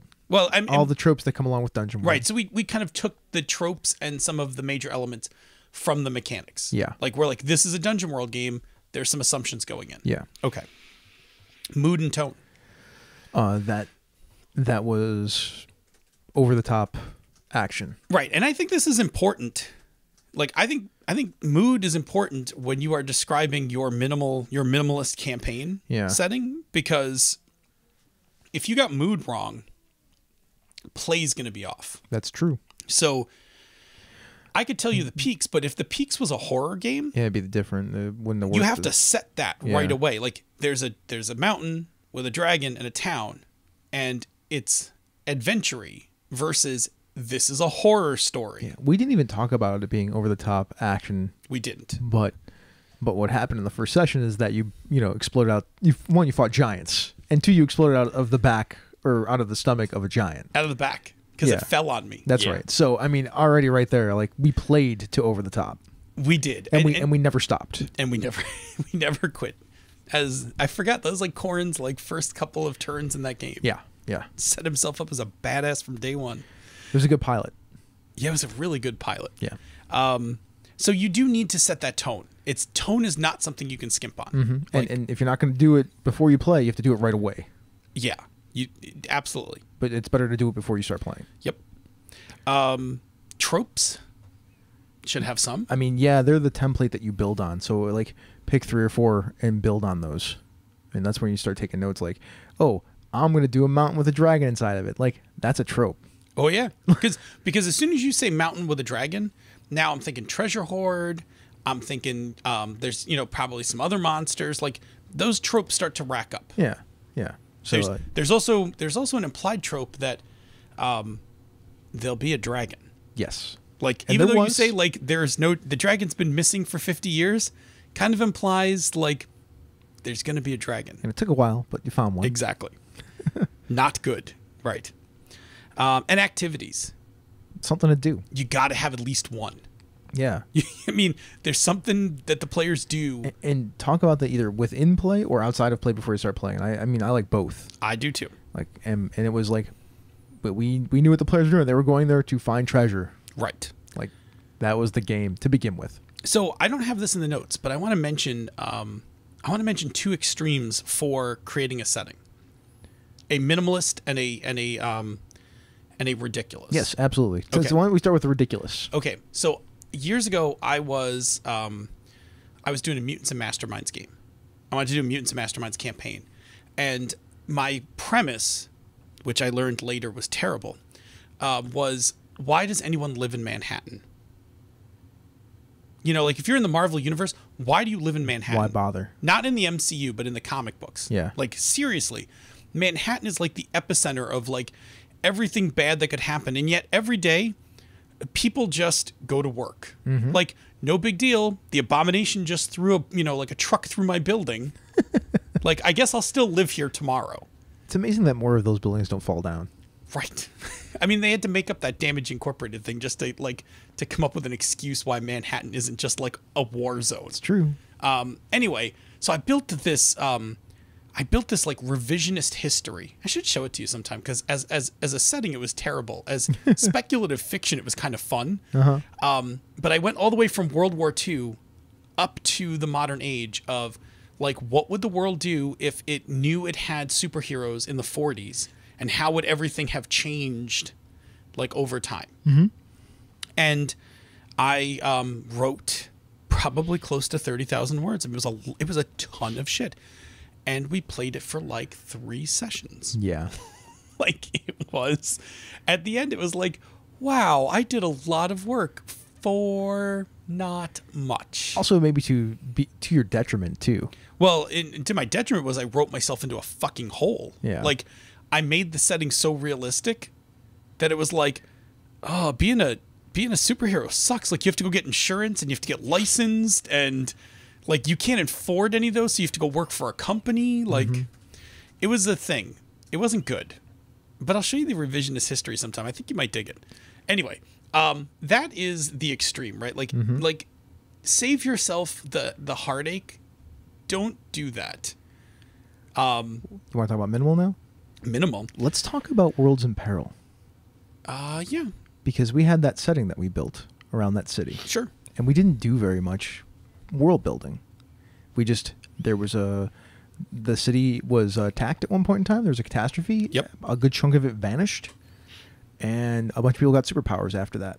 And we kind of rolled from there. That was the game. Yeah. And we talked about the game before, and I don't think everybody quite grokked on to what we were trying to go for exactly. But, like... Fairly confident that not everybody grokked. Yeah. Yeah. Like, we were looking for 4 color. Yep. I mean, that implies a whole bunch of things. Yep. That was a trope. That was a 4 trope. color. Yep. And a tone. Yes. It was a trope and a tone. You were heroes. That was very important. We were not bad guys. Yeah, and not only it was 4 color heroes then, so that means it wasn't about killing bad guys. It was about apprehending them. Right. For the most part, the bad guys would be it would be costumed, like it would be colorful. Yes, and they were kind of ridiculous. Like there was like one hero. Like I remember looking and I was like, seriously, this guy? Like he had music notes and shit. I was like, really, this guy? But yes, like. Yeah, that's exactly what it is. That's kind of like a bad Flash comic book from that period of time. Oh, yes. What? No. Yes, exactly. Like, and all of you were costumed. We were. Yep. And there were some heroes that existed before you folks were there because they had vanished. Yep. That was pretty much the campaign setting. Yeah. And we defined some sets, I guess, within that, but it was a city. Yep. There were some sets, like places, locations that mattered. We did. We all defined some locations. I'll give you another, for instance. And I've done this twice now because I did it for Iron Heroes. The setting for Iron Heroes was 4 paragraphs of a narrative. It's on the webpage. If you go back and find like, there's a. I wrote it up as like an old man telling stories to kids around a campfire, and he talks about like all he does is hint to all these things. Like there was an empire, these demons took it over, like. And that's it. Like, that's all I sent to the players. And we started playing, like, from that. Nice. And not much else. Like, I told them, like, you're in this country. It's to the west. It's forest. And it wasn't until later, like, I made a map and all those things. Same thing for Hydra Hackers. On the Encoded website, on the Hydra Hacker page, there's that write-up from Pex, the diviner. And... it just goes through and tells you about that setting as he's telling you why the world's screwed up. Yeah, because I mean that's cool because telling stories, right? Like if you want somebody to read a thing and understand a thing, we're going to talk about presenting setting in a second. Like people can grok onto stories. They're much more apt to remember and engage with somebody telling them a story rather than reading a history. Yeah, I actually I find myself I do that a lot for me as a GM. If I write myself like a story, single page, flash fiction kind of thing. If I write myself that story, I then kind of cement the game in my mind. And then I also just use that story. It's not unique to you. A lot of people are like that. Yeah, and then I just share that with the players. Like, hey, this is my vision. Yeah, because I don't know what it is about storytelling, but it's just a thing that people just... I mean, we could do a whole podcast series on the psychology of storytelling. So, I mean... there's that. Yours is telling a story. Mine was group collaboration. Yep. At the table, because those are ways to build your setting. A lot of people, when you're talking about world building, I mean, we're basically talking about world building right now. Yes. A lot of people talk from start small and build out, or do top down design. I mean, I've always been of the opinion, like, do some of the high-level top stuff, which is what we talked about, like the geography, the time, the major elements, the mood, the tone. Yep. And then the mood, the tone, the tropes, and the activities, and then go small. Like, where does everything start? Yeah, I agree with you. I also take I will call it a fractal approach, where I start with a very small space, because players typically, if you're talking about a power curve game, players start in a very small space. They can only affect, like, a town. Yeah. And then as they grow in power, I start to describe the bigger piece, the next piece, and like I build out the campaign like in like concentric rings. Well, I like I always like the Fate version of it with the for Dresden, the city creation system. Oh yeah, where everybody gets to build a place. Oh, I like that, because then you have I mean, it's like a town, but it's the city, and there's a bunch of tropes that are associated with living in a city that you can rely on. Then, plus you have all the special places that have been defined, all the sets, as I like to call them. You know what's interesting, and again talking about psychology of world building, the way Dresden tells you to pick all the locations in a city, it grounds the campaign into the city. It does. Because if it was, tell me interesting locations around the world, that's a different kind of game. It sets up the setting in a very different way, but it very subtly, by making you pick all the locations in a city, the game will remain mostly in that city. It'll go other places, but mostly in that city. Well, the city's the box. Yes. That's the kind of smart, like that's the kind of smart thing about it. Yeah, absolutely. Yeah. I mean, and your box could be like, tell me about a city in the country or a location in the country. Like you can fractal your box. Like it's not a big deal. Yeah. And the cool thing about that box is like you start before you even start building the locations inside of that box or whatever. You do the issues. So you're talking. I mean, a lot of these things that we're talking about have been mechanized in games. Yes. Like you can see them all over the place now. Yes. And which is kind of cool. I mean, I love when things get mechanized into games, either through mechanics or procedure. Yeah. Yeah. So, I mean, we just mentioned Fate is a good one to go, especially the Dresden Files one is actually a great place to go for if you're like looking at what is a setting or how to build your setting at this point. Like, what do you need for your setting to play? Yeah. I mean, to some extent, Action Movie World does this with the, it does it with the scripts. Yep. Because it tells you like this is a cop movie, but then everyone at the table works up what kind of cop movie it is. Like, so it does part of the work for you, but then lets you do the rest. Well, in that case, what we're doing there is it's giving you the tropes, and it's also giving you the activity. Yeah. And it's also giving you some of the major elements. It's like a soup starter. Like exactly you got to finish. You got to put the rest of ingredients in yourself, but it gets you going. Like and it even gives you sort of the mood and the tone in a lot of ways. It absolutely does. Yeah. Well, the game itself gives you the mood and tone because the game is pretty overt about in the principal agenda and moves. It's pretty clear what the tone of that game is. But it's not necessarily giving you geography and time. Nope. Those are the things that you define. Absolutely. Yeah. Like you could run Action Movie World. Like we could have done that cop thing as a 20s prohibition story. Could have easily done that. But actually we defaulted to where my love of action movies comes from, which is the 80s. 80s action cop drama. Yeah. It's like Beverly Hills Cop, but way Miami worse. Vice, Beverly Hills Cop, Band of the Hand. Do you know that movie? No. Band of the Hand. Anyone in the chat room know Band of the Hand? So anyway. that is building. If you're going to build one of these, and what do you need for a setting? I mean, there's no real clear answer. No, there's no exact formula. But you need a couple, like we said, you need a couple of minimums and you'll build out from there. Yeah. So what about presenting the setting? You already started talking about like telling a story. So story is a tool by which you can present a setting. Yep. You could go gazetteer, right? Like you can make a little book that's kind of like here's this kingdom and it has, these people and these, this ruler, that kind of thing. I mean, that's the D&D. You made a one sheet of this, which is basically a gazetteer when we used to run El Hall for people. Yes, exactly. It's exactly what it was of the particular location that we were playing in. Another one is advice. So what do you mean by advice? You put advice in here. What are you talking about? I don't know. Setting advice. Yeah, what was I going for that? Give me a second. I'll think about that. Okay. And we already talked a little bit about campaign setup, which is the when we sit down and we make a setting together. I think that's actually probably more what I was going for. I don't know where I was. I wrote that like last week. I'll be honest. It's like some weird artifact. Well, look, Gazetteers is a thing. The storytelling is a really good thing for presenting setting. Just a short story for people to read that isn't too long. That gets across all of the things that you're trying to get across, and the group collaboration around the table when you're doing your session 0 or for setting up your setting. Absolutely. Because that not only creates your setting, but it presents it too, because people remember it. Yeah, and I mean, so what I don't like in a setting is I don't like getting a wall of text. No, me neither. Like, I don't want a GM to hand me like a volume that says like, read these 40 pages to understand something about this world. This is where my problem with L5R creeps in, right? Like, Jim McClure's not wrong. Like, you should read all this stuff to be fluent in that setting.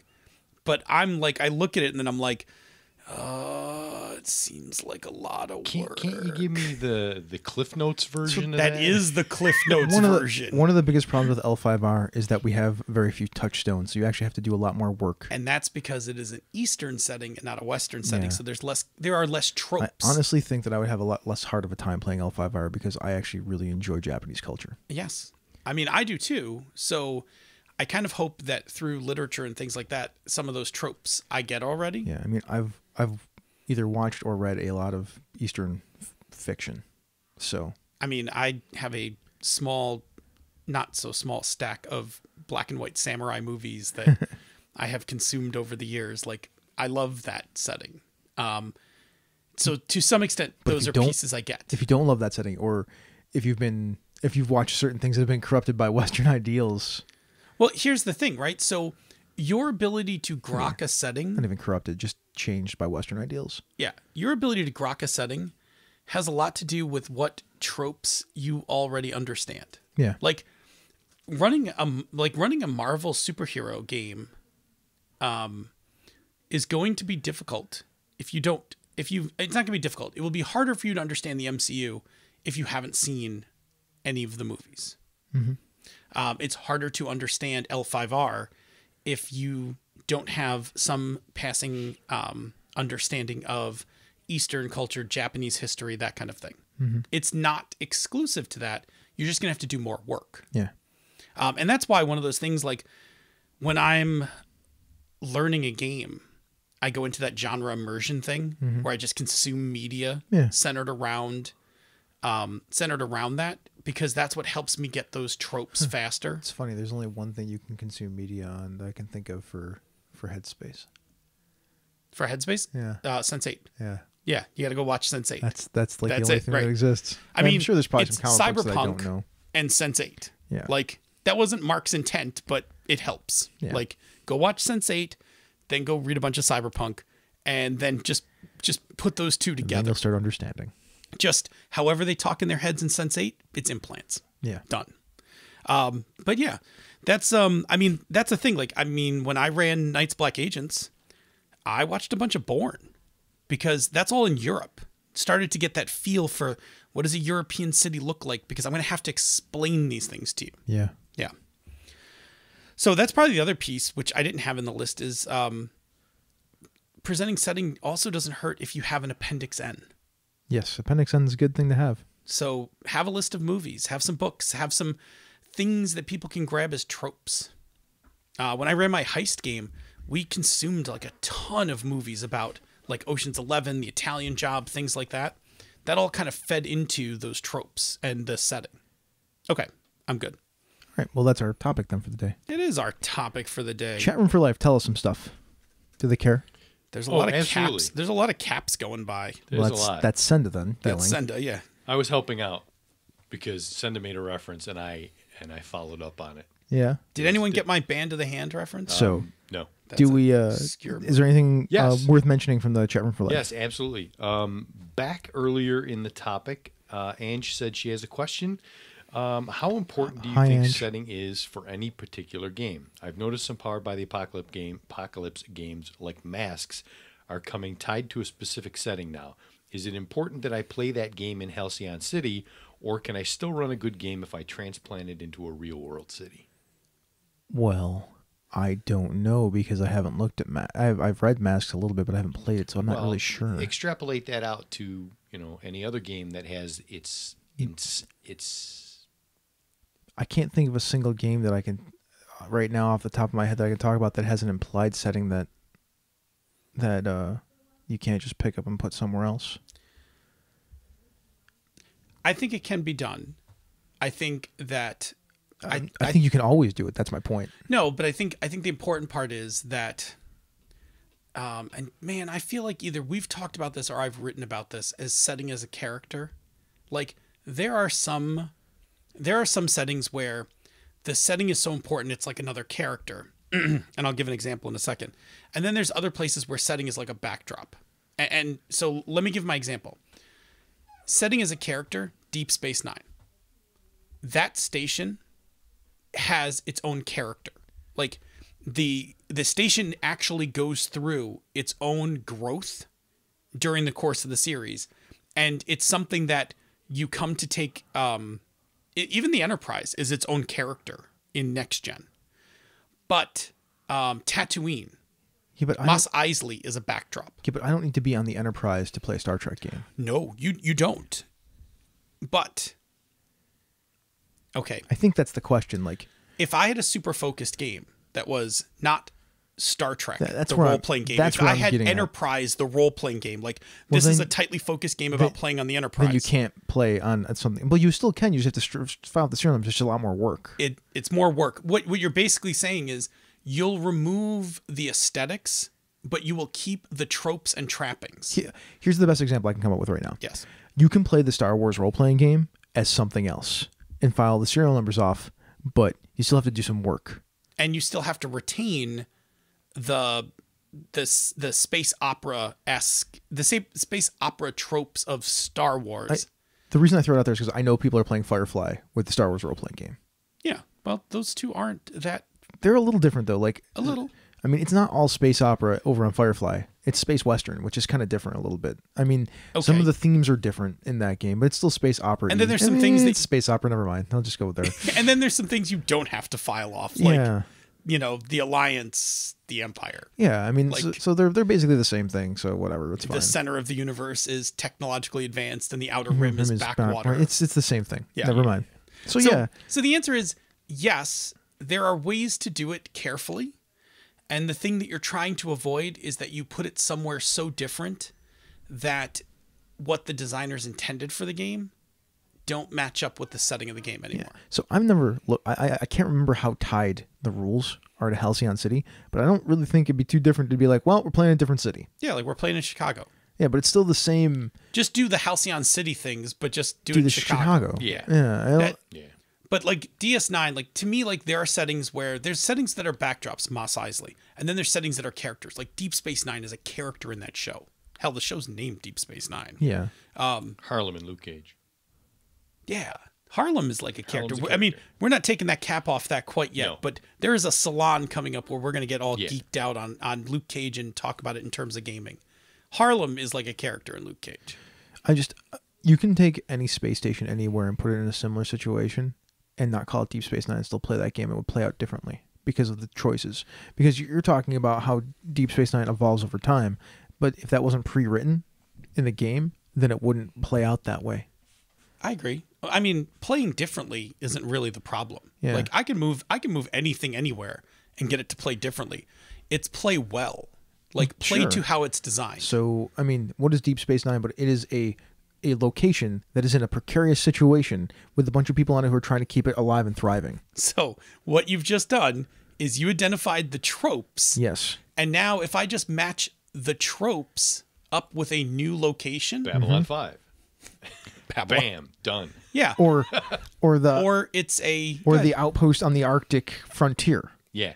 Yeah, exactly. Or it's although I mean, there's an important strategic point to Deep Space Nine, so that's actually part of the trope. It could be a city on the border of two warring fantasy kingdoms. There you go. I mean, it's still the same thing. Right. Yep. It's a magical castle. It's a magical castle on the border of two warring factions in a fantasy setting. There you go. You could still do, but what you did was you hit it right on the head. you take away all the surface stuff. You see the tropes. Yeah. And then what you do is you basically pattern match. Where can I put these tropes? Yeah, you reskin it. Yes. And when you reskin it, it changes everything though. Yeah, Bob, break out a pin. Let's do a reskinning episode. Sure, we can do a reskinning episode because like I said, you're putting it in a different box. Therefore, you have a bunch of different tropes. It's good though. Yeah, it's good. It's very. I mean, that's how a lot of these. That's how a lot of these games get. A lot of these structural games are built that way. Yes. Like Royal Blood is a game that's built that way because it's about the heist. Yep. But the heist is just it's using these mythic characters, but the heist will be different every time because you're reskinning it. Well, and that's Fiasco. It's Fiasco. That's why there's a billion play sets for it. Yep. Anything with a play set plays like that. And that playset thing immediately tells you there's an underlying set of tropes, and we'll just keep putting other things on top of it, yes. and it'll play very similarly. Yeah. Different but similar. All All right, so let's do a couple more things real quick. We should. I like that. We'll do a reskinning one. Yeah. That's good. Doc Palindrome asked something that we've kind of bounced around before, but it's something that we can do a quick hit on, unless you want to go along with it. What are your thoughts on shoehorning a setting into a game system for which it was never intended? Short answer, don't do it. But no. Short answer is you are going into off-label play. So your experience may be different. I would need an example. Like, I don't know what that. I mean, I get what he's saying, but Star Trek using the D&D rules.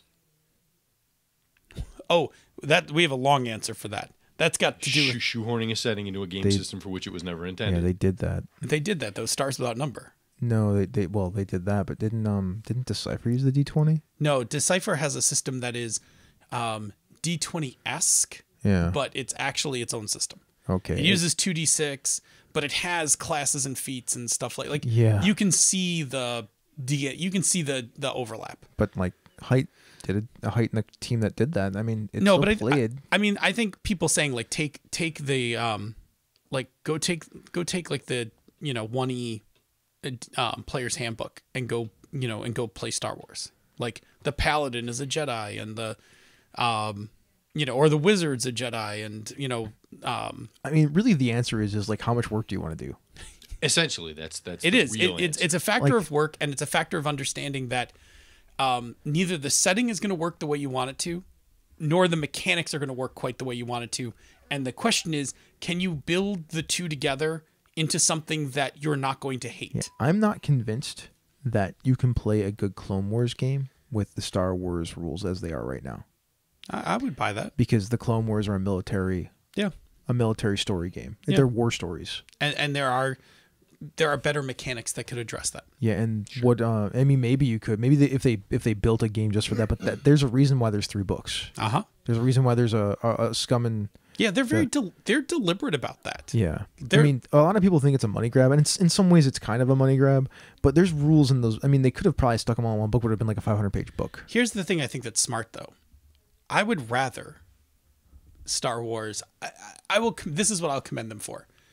Star Wars, much like Ebron, is massive, and instead of making me the watered down giant version, they've made focused ones that say like, look, do you want to play Rebellion? We got a game for you. Yeah, and it's tweaked to play that era. Yeah, they're designing for that. Right, or it's tweaked to play Jedi, and I like that. Yeah, I appreciate that. And then something that I don't think you're ready to delve into, but everybody, when we were talking to Hydro Hackers, everybody was clamoring for neighborhood moves. Oh, I could tell you some of the neighborhood moves. Hey, give Bob. me a little teaser. Hey, Bob, we're going long. I think we're going long. Hang on, give me 2 seconds to find the a neighborhood. lot less neighborhoods. Here we go. Happen to have Google Docs open for the show notes. We'll give them the teaser, not the deep dive. Not the deep dive. And whet their appetites. All right. All right, here's one. Night on the Town. So this is a neighborhood move. When you hit the town to forget your worries, roll plus happiness. On a 10+, you relax and unwind and can remove one of your mental conditions. On a 7 to 9, you relax and unwind, but it gets a little out of hand. You still remove one mental condition and pick one. You angered somebody in the neighborhood. Name them and what you did. You damaged some property. What was it? And who outside of your crew knows what you did? You're hungover. Wake up with 1 less water. Oh. You overspent your budget. Lose a mega credit. Wow. Watermark. Do you like Watermark? I do actually like Watermark. I just haven't reskinned. I haven't put it through. But anyway, that's a move that you have because you don't have hit points in this game. You have conditions. So you have a mental condition, like you're, fatigued or tired or upset. You hit the town. The more and more that I see tags popping up in Powered by the Apocalypse games, the more and more I love it. Yeah. Yep. So yeah, you hit the town. That's the gig. I'll tell you the names of a couple of the other moves, and I won't read into them. Pool resources, word on the street, rummage sale. Rummage sale. That's great. And patched up. Yeah. Nice. And maybe next week we'll talk about another move. There you go. There you go. Do a move a week. I also have pinned something else for us to look at in the future is an episode on the psychology of storytelling. And Graphic Novelty Wife is a student of psychology. Yeah. So she would be more than happy to help discuss. I love it. As a guest, if we... Yeah, me too. If I could just figure out a way to loop people in. Patch someone in. Yeah. Yeah. I will say this. There is a Jared Sorensen and Luke Crane do a talk, and I think it's been recorded, that all games are a form of mind control. Something like that. I'm going to go look it up. I actually subscribe to that theory. Yeah, I do too. I mean, that's that rules-informed play. I mean, I actually know what you're talking about. That's where one of the places where I got that idea from was those two talking about that. Are we good to move on? Yes. Cool. Here we Rock go. and roll. There's coins and there's diamonds. I have a diamond. Here you go. Give you a diamond. Give me a diamond. Give Phil a diamond. There's a lot of diamonds. I've somehow gotten all the There was a diamonds. lot of diamonds this week. Many much diamonds. All right. Can I pause you? Sure. Game design is mind control. Game design is mind Luke control. Crane and Jared Sorensen. That's the name of the talk. Okay. Let's see.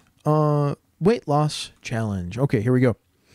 I didn't weigh myself because I forgot to go hop on Phil's Damn scale. it, me neither. Because I sat down and I beat on Phil's son in Madden 2015. It was fantastic. Thank you, by the way, for knocking him down a notch. No problem. He deserved. He deserved a little bit of that. So that was what I did instead. Are you just like murdering spiders? Apparently, they're out to get me tonight. There's like one over on the wall over there you can kill. Don't tell him that. He's gonna scream. Those don't like. Oh, okay.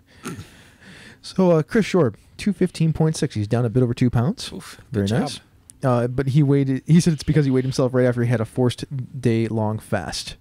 Hey man, And I'm very familiar with that, for sure. you get man. your weigh in any way you can get it. And then he went to PineCon at the end of that, and I'm sure he said he's sure he'll be up again next week, but maybe not. He remains resolute. You should let us know how PineCon went, man. I've been curious about it. There's a just before the show started, there's a table selfie from PineCon. Nice. Yeah, so you can check it out. It's in the Misdirected Mark chat room. Oh, cool. I'm sorry, not the chat room. In the community? Yeah. I didn't see it. I'll have to go look again. Randy Farmer, the old school DM. He's at 258. He's down a pound this week. He's got 8 to go. He's back in the saddle again. Nice. Joe Schwick, 240.1, higher than he wants to be, but he's still under his starting. Sean Nicholson, he's holding steady at 184.5. Everson's currently at 193.6, which is lower than he was last time. Yes, I finally dropped another pound. Woot. Yeah, good job, Everson. Kelly's at 198. Sean P. Kelly from the game, the gaming and BS train guy. Toot toot. I don't have a train. I always just want to sing I got a something thing here. I from just want to do Train. this. Just because I love the train sound effect. There you go. Okay. He's at 190. Or no, he's at 198. He's trying to get to 190. David Walker, his start was 207. His start was 227. His goal was 207. His current is 203. He's minus -3 pounds from last week. Rock He's on, man. still getting there. He must be a little tiny guy at this point. Yeah. Scott Robinson, his start was 235. His goal is 215. He's at 222. He's finally down after a month between 225 and 226. He has broken the plateau. Very nice, Scott. Matt Bonhoff, start was at 235. His current's at 228. His goal is 225. He feels like there's a barrier at 225.5. Every time he hits it, he bounces back for like 4 pounds. But that's okay, man. You'll get there. You'll get there. Troy Taylor, currently 235. Loss of 2 or 3 wobbly scale. He's looking to get to 230. But really, I got to do the thing I got this started for, to be able to fully participate in my son's Autumn Scout campout, which I did this past weekend. Now to stay diligent and plow towards 230 before the end of the year. Good for you, Troy. Good for you. I'm glad that you're feeling better, and I'm glad that you could do these things and feel good about it.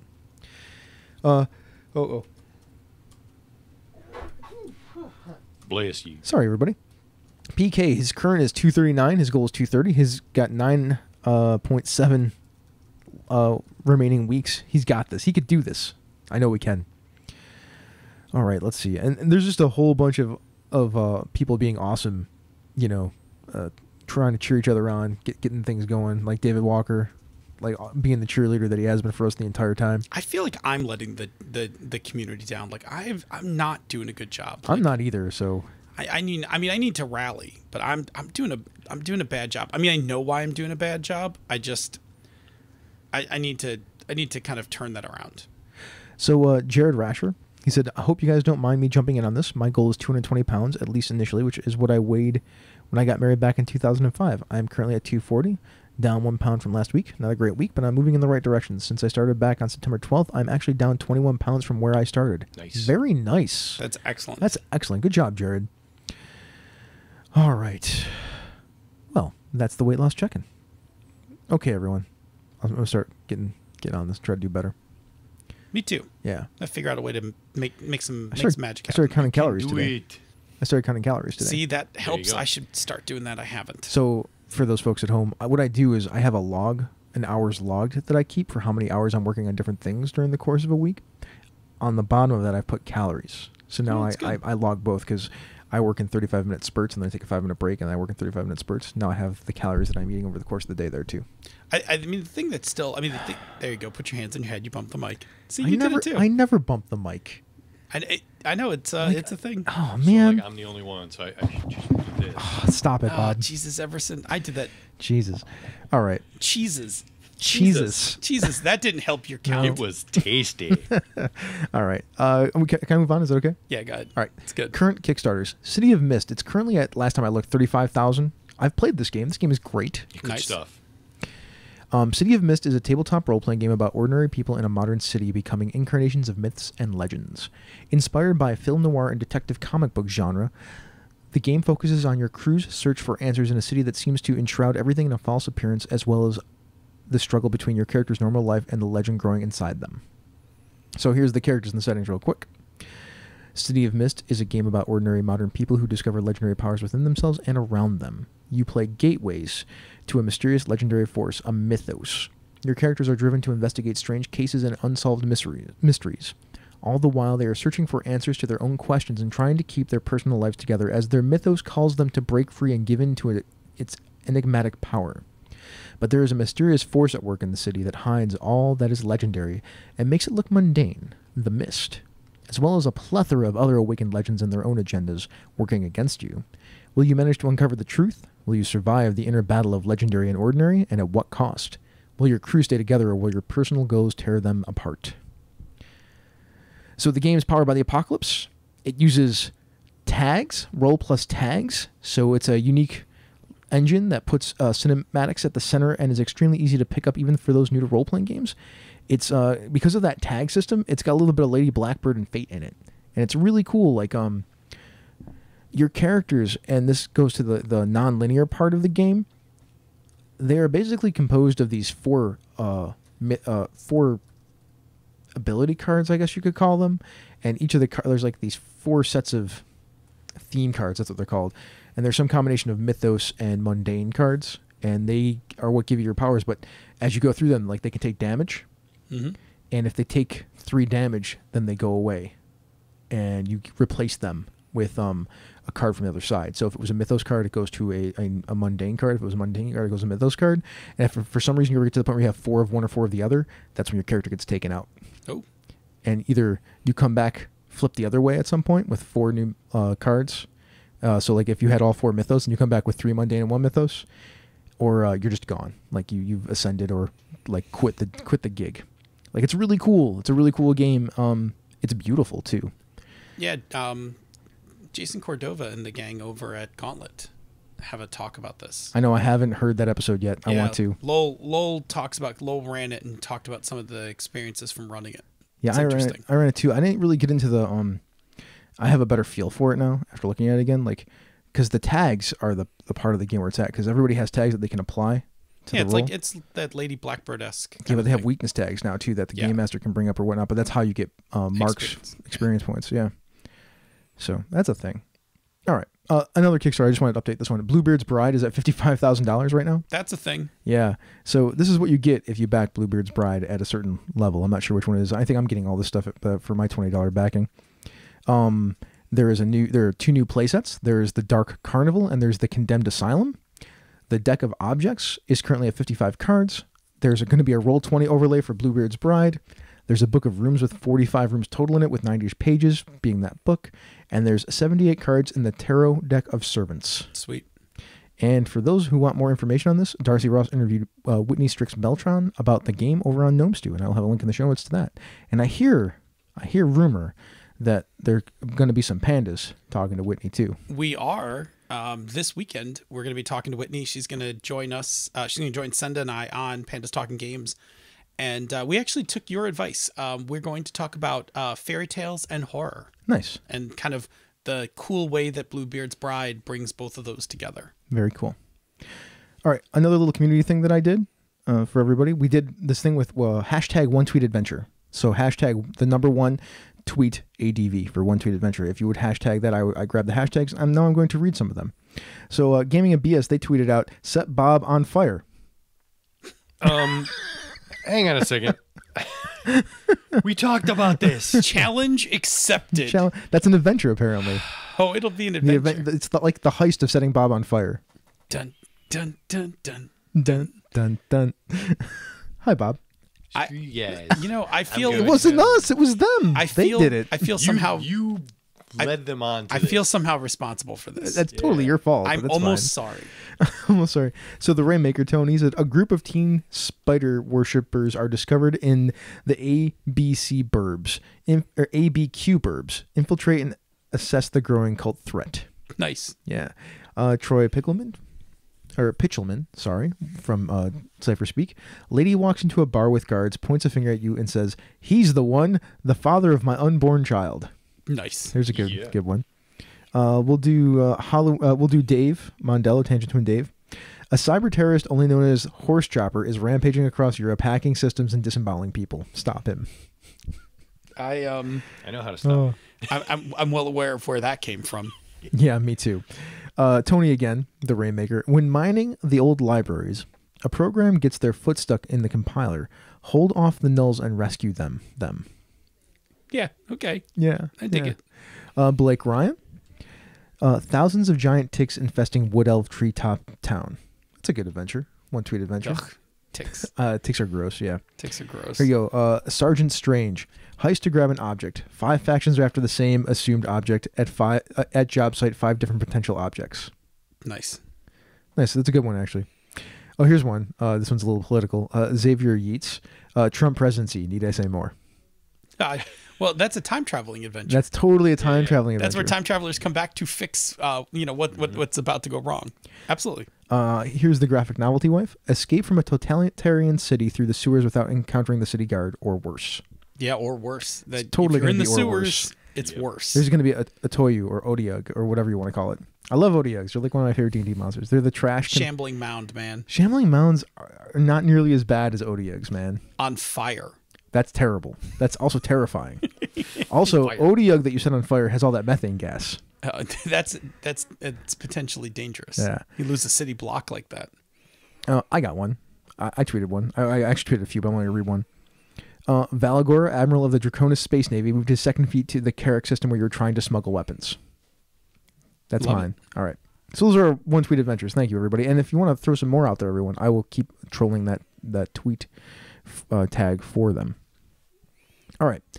I don't know how many to relate to. I might move some of these to next week because there's a whole lot of them. Yeah, go ahead. You make the call. I'll just follow along. All right. So because it's getting there. Jeremy Gray, topic for chatter. So I've been listening to the Misdirected Mark podcast for a few weeks and have gone back and gone through a pile of older episodes.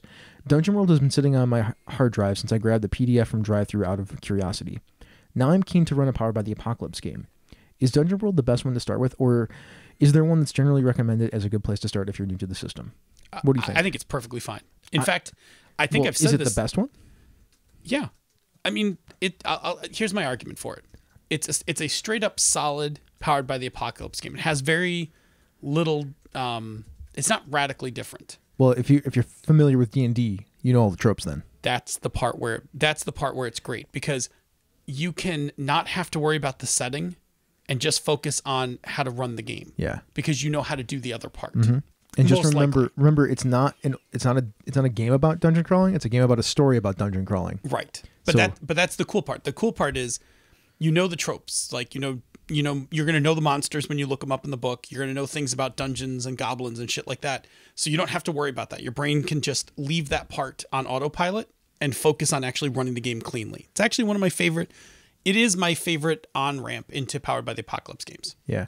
I wanted to point out one other part of this, and I would suggest anybody who's interested in that, go check out the post in the community. Tor Droplets, who is a Gauntlet regular, he said check out Urban Shadows if you like urban fantasy. And some people says it has one of the best guides for how to run Powered by the Apocalypse games, and he feels that it's closer to the spirit of PBTA in many ways. I agree that it's one of the best written sections about how to run a Powered by the Apocalypse game. So if you want to learn that how these games work, I would go read that one. Yeah, read it. Then go run Dungeon World. And Chris Shore said World of Dungeons because it only has one move, and it really does. I mean, it's really easy to play that game. So if you're looking for an easy in, that's a really easy in. Yeah. I mean, I do like Dungeon World. Like, I mean, Apocalypse World, you kind of have to grasp onto Vincent's vision of the apocalypse. Yeah. And the game simultaneously. Night Witches, you've got, first of all, you got day and night moves, and then you've got the setting. Like, it's a lot. Like, I think Dungeon World is just, it's good. It's straight up, it's a great on-ramp. It is good. So here's the other one that I wanted to talk about. First off, VC Young, he posted the Silverhawks opening. I know. That was pretty great. I went back and watched it. All the nostalgia. I remembered everything I love about that show. Oh, man. Oh, it's so great. Right, that was pretty great. Yep. So that's in the community, too. Had, like, lasers in their shoulders. They really did, yeah. Yeah, it's good stuff. Eric Simon, this keeps coming up on the podcast, so I have to throw this out. Posit. Vampire and Changeling work better as LARPs. Werewolf and Mage work better as tabletop. The problems you guys keep describing with Vampire at the table are almost entirely solved in live action. I have a lot more to say about this assertion, but I'll let other folks jump in with their thoughts since it's a topic for chatter. So, Rob Whitaker, he said, Vampire is better played with 0 dots and disciplines. Werewolf is better played in Pathfinder. Mage is better played in Fate. Changeling is better played in Tune. And nothing is better with rock, paper, scissors. And I was like, wow. That's the LARP. That's the dig on the LARP Yeah, rules. That's the dig on the LARP rules. I mean, I liked Vampire tremendously when I took out all the mechanics and turned it into a resource management game, which turns out to be undying as well. Ovi said, man, I would love to see a Piazza version of Werewolf the Apocalypse. Because somebody was mentioning something about a Piazza version of Werewolf the Apocalypse somewhere else. I don't often say this. I would like to see that. I would like to see I would like to see that. I kind of would. Yeah. That was a game we played. We played Werewolf for a little while back in the day, and it was just that combat system didn't do anything to help you. Yeah, there's a lot of interesting stuff in this thread, and I wanted to bring it up. Eric said to Rob, "There's also a new World of Darkness version of the LARP rules. If you're not a fan of the rock paper scissors, and there are that uses cards. That's cool. That one's not so bad. I'll tell you what I want to see now. We're at the point where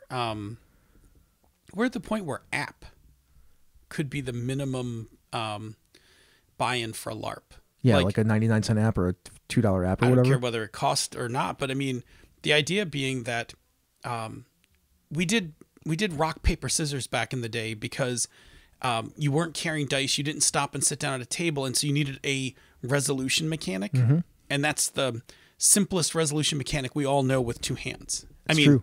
You can, but now your phone can now carry your character sheet and the app to go with it. Yeah, or whatever the randomization, the app could carry your character sheet and the randomization thing to go with it. You could do a lot cooler stuff. And then if you're talking about same network or near field, NFC or whatever, like they could talk to each other. They could. I'm just saying. And those resolutions between different characters could like signal storytellers so they could run over and see what actually happened. Yeah, I mean, pop up notifications and such. I mean, listen, there's some things there. I mean, look at Pokemon Go and Ingress. Pivot on that a little and focus it on LARP. You can do some really cool shit. You really can. Yeah, it's just if it's being done, I haven't seen it, and if it's not being done, it seems stupid. Yeah. Like somebody should do that. Yeah. Eric said the issues aren't the mechanics, it's the flavor. Werewolf and Mage work just fine as adventure games, but Vampire and Changeling need multi-faction politics that are much easier to model in live action. Now, I never really had a problem modeling multi-faction politics in tabletop. No, I mean I ran Vampire forever, but I will say this. part of my prep for Vampire was to go through my list of vampires and factions and kind of advance them between every session. Like what are the Toreadors doing? Like, what is the Prince doing? And like have to jot all those down. Like my prep was, there'd be like a page of like shit that's going on that the players may or may not see, and then some scenes for the players. Yeah. But that's what I did. Like, and that's how I did it. Like, that's how you run those kind of political machinations. Yeah. Toby Sennett, he wanted to give a shout out to Urban Shadows because it's kind of an all-in-one for World of Darkness style antics with political manipulation in a city. Because it's what that game actually is. Oh yeah. Absolutely. Our international correspondent Ben Wilson, he weighed in a little bit. He hasn't listened to the podcast yet, but like some of his favorite games were the storyteller games. But he would also hate to see Werewolf brought into the D20 Piazzo environment, which is funny because we're like, we want to see that. Oh, I do, because it would just be ridiculous number crunchy. Yeah, he's curious because the World of Darkness is, I guess, owned by a Swedish license holder these days, and he's curious to see what they do with them. Yeah. So Rob and Eric, they got into a longer discussion, and They sure did. yeah, like it's really the Rob Whitaker thing at the end that I want to talk about. 'Cause he talks about how him and his group played these games, and I thought it was fascinating. So they played Vampire in Isolation until Werewolf was released, and then they once they had Werewolf and Mage, they played all three together. Oof. Yeah. So like their last story was about a guy whose wife vanished, how he dealt with that, and then eventually was turned into a vampire and coping with that. And unsurprisingly, his wife returned as a vampire with another Southern Obligations, which added that layer of difficulty to them trying to reestablish their marriage. So like that is actually a real vampire story, in my opinion, for once. Because the question was, like, it's hard to play this game that isn't like a political manipulation game. That was I think the thing that was posited. Yeah. Yeah. They played it a bunch of Shadowrunnery stories in the late 90s, which were primarily heist, using, 3 or 4 werewolves with various superpowers and a virtual adept mage for hacking. And they were often inspired by Call of Cthulhu material, which could be adapted as stuff from the Deep Umbra or elements of the Worm. Your basic horror, though I forget now what they did in lieu of sanity. I mean, the first thing I did with Vampire was ignore the rest of World of Darkness. So there you go. I was like, well, I don't want to have to jam all that together. Like, we'll just do in vampires. I think we had werewolves in our game, but they weren't from the book. They were just terrifying and terrible. Like, don't run into one. One of the last things he did is they took a map of New Orleans and color-coded the districts and wards. They were thinking to use it like a diplomacy game, like the board game Diplomacy, but it ended up becoming like a mystery procedural for them. Huh. So like they played World of Darkness a bunch of different ways, which when I think about it, I guess, I mean, if you're just using the skills and the dots and things like that, you can do that. Like it has all that kind of stuff in there, I guess. I don't see anything wrong. I mean, there's nothing wrong with it. I think it's cool. Like I'm pretty fascinated by it. I dig it. All right. So, we're getting close to the end. We are getting close to the end. Patreon shoutouts. Do it. Emily. Yes. From She's a Super Geek. Yay. Absolutely. Thank you, Emily. No glitter bombs here. No Please. no glitter bombs. You can glitter bomb Phil, just not me. No, I've worked out a thing. I give her Starbucks coffee. Oh, is that how that works? That's the proper etiquette if you are to borrow somebody else's host for your own show is to provide coffee to the host from which you are borrowing. So Austin is the next Patreon shout out. Absolutely. By the way, Emily, thanks for being a patron of ours. I appreciate it. I also patron your show, so it's like fair and such. Maybe. Austin, he's been a little quiet lately. He's been quiet, although he surfaced on Gaming and BS today. He did. Did he? I didn't hear today's. I heard last week's. He wrote in the community. Oh, okay. He wrote like a big post. Nice. Yeah. Good to see you back then, and I hope everything's well with you. And thank you so much for being a patron. Glenn Sealer, the Fate Master himself. Absolutely. And our fellow Swords Without Master. Our fellow rogue. Yes. I can't talk today. A little bit. I'm having a little hard time. I know the next one. Oh, secret weapon of the show, Drew Smith. Haven't seen or heard from Drew in a little while. I've been talking to him. Is he good? Yeah, he's good. He's good. Drew, you should drop me a line. I'm out on chat. He's a little down on gaming. He's been having a hard time with gaming, but they're playing some D&D again, I guess, and that's going well for him. He could just find me and say hi. Maybe I'll find him first. Yeah, there you go. And then the aforementioned Rob Whitaker, who plays games any way he feels like it. Good on you, man. You play those games. You do it. And you play those awesome World of Darkness games in a bunch of different ways. No wrong way. No wrong way. What do we got going on in the network, my friend? Oh yeah, because it's podcast roundup time, which I don't have a bumper for podcast roundup. I should probably get one at some point. Yeah, like yeehaw. Yeah, that thing. Yeah, some sort of cattle stampede. Something like it's that. podcast roundup time. There you go. I just don't have to. I just have you do it every week. It'd be great. That's great. I'm happy to help. I just press a button and Phil does a thing. So Down with D&D did what's new in D&D and then interesting combat encounters using the 5th edition rule set. Panda's Talking Games, you folks talked about one-shots versus short one-shots. Yeah, the 1 to 2 hour versus the 3+ hour. Yep. And on Threats from Gallifrey, Jedi West was there with Garrett discussing what makes a good Star Wars party. Nice. Yeah. All right, that was all. That was all we had from the network this week. Okay. Now there's this thing.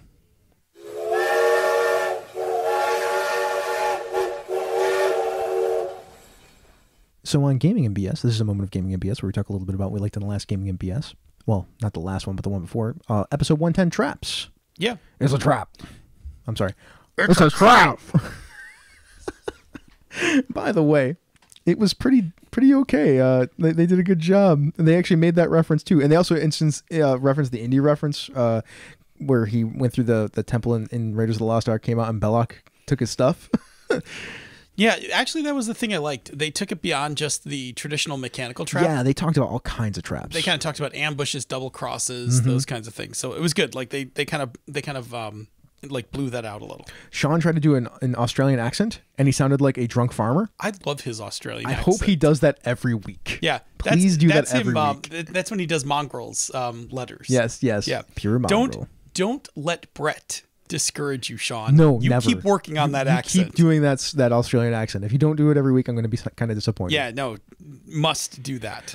They said they were changing, like I mentioned before, they're changing their Patreon levels, and they want to set Bob on fire as one of the levels. I'm sorry, Bob's ours. He's ours, and no one sets Bob on fire unless we set Bob. I mean, if you're going to set somebody on fire, that's part of your crew. Set Kevin on fire. No, don't set Kevin. Don't set Kevin on fire. I'm not saying that they should set Kevin on fire. First of all, I gave them the best level ever. What's that? And they just left it on the floor. Which one? That's the one where Kelly dresses up like a deer and Sean shoots him with blunt arrows. How is that? Sean, you mean Brett shoots him with blunt arrows? I'm sorry, Brett shoots him with blunt arrows. How is that not a patron level? Come on, man. They're going to go and gun it out at a gun range. The military guy versus the hunter, it's going to be awesome. No, that part's great. I'm just saying, just picture Kelly, because he's a runner. So picture Kelly running. That's true. And then picture Brett, who has split an arrow with another arrow. Like, put them in a big field and set them loose. You know, they were talking about Brett shooting an apple off of Sean's head. I would pay to see that. Yeah, but that could actually cause... I know. That's why I would pay to see it. But they make those boffer arrows with, like, the big cushion on the end. That's true. Yeah, I mean, Brett could shoot him with those, I suppose. I think that would be hilarious. Put a set of antlers on Sean's head. Or airsoft gun. Let's not shoot Brett. Let's not shoot Sean with an airsoft gun. Or maybe a martial arts demonstration on Sean that Brett delivers. Then you know black belts have control. You know, man, I feel like we're not giving Sean nearly enough credit. Like, he was in the military. I know. He should be tough enough to do this. Yeah, I agree. He can take a hit. Okay. Anyway, yes, chops were good. Good talk. Last thing.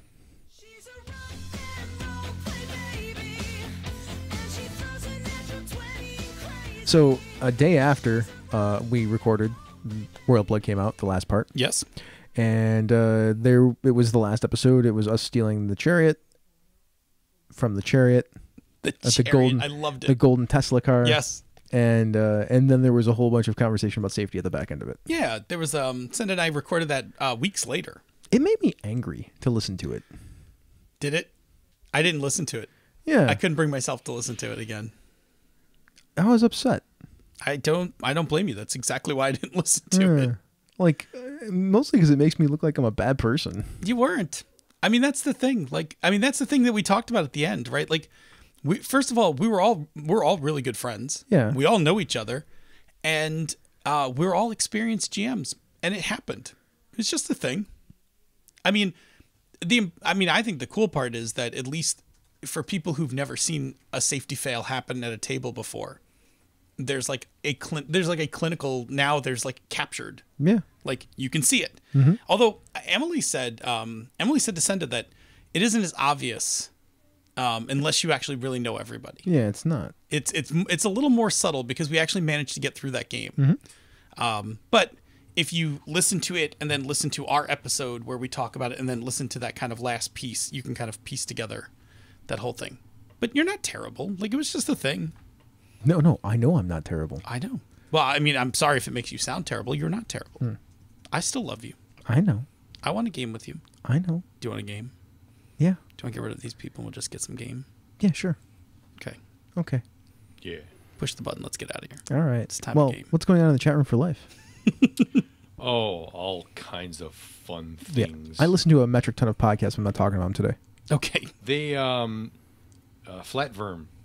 Hey, Rob, what's going on, man? Adam? Rob said that if I kill a spider with force lightning, he's going to up his pledge immediately.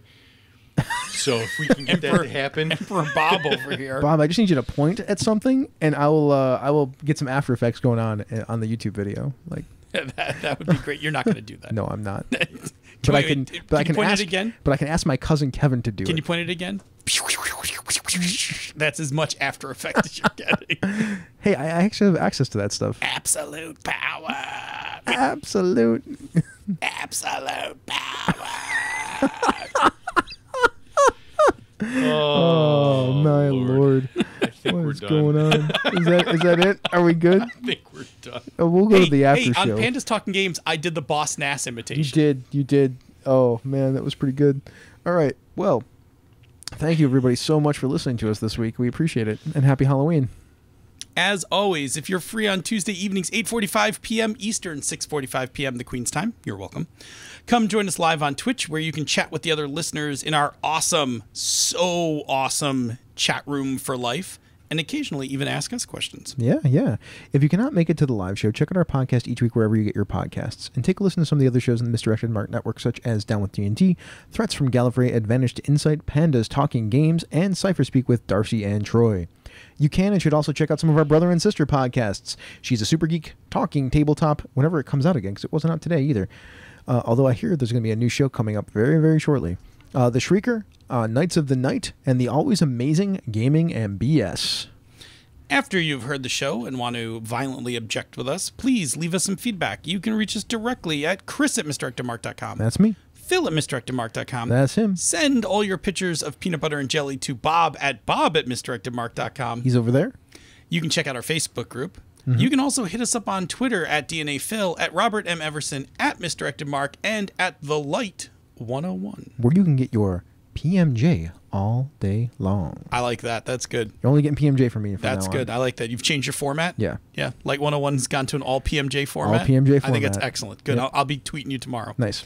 And as always, please come to the Coruscant of our social media, the G Plus community. Which is at 289 right now. We're getting close to 300. Come on. Come on, people. I mean, I'm going to have to go back in there and trim out all the dark side. I'm going to go in there and trim out all the stuff. Absolute power. Oh, man. If you'd like to be generous, you can back our Patreon and partake in the shout-outs and get some of the pre-production show notes. I don't know how many times I can do that thing. Yeah. It's starting to hurt. You have to actually read this thing now. Rock and Roll Play Babies by Karen Strange on the album Adamantine Heart, which you can find by clicking on this link in the show notes. Oh, man. Here we go. This is where this director art collection. There are encoded designs. Like drop. It's a trap. We out.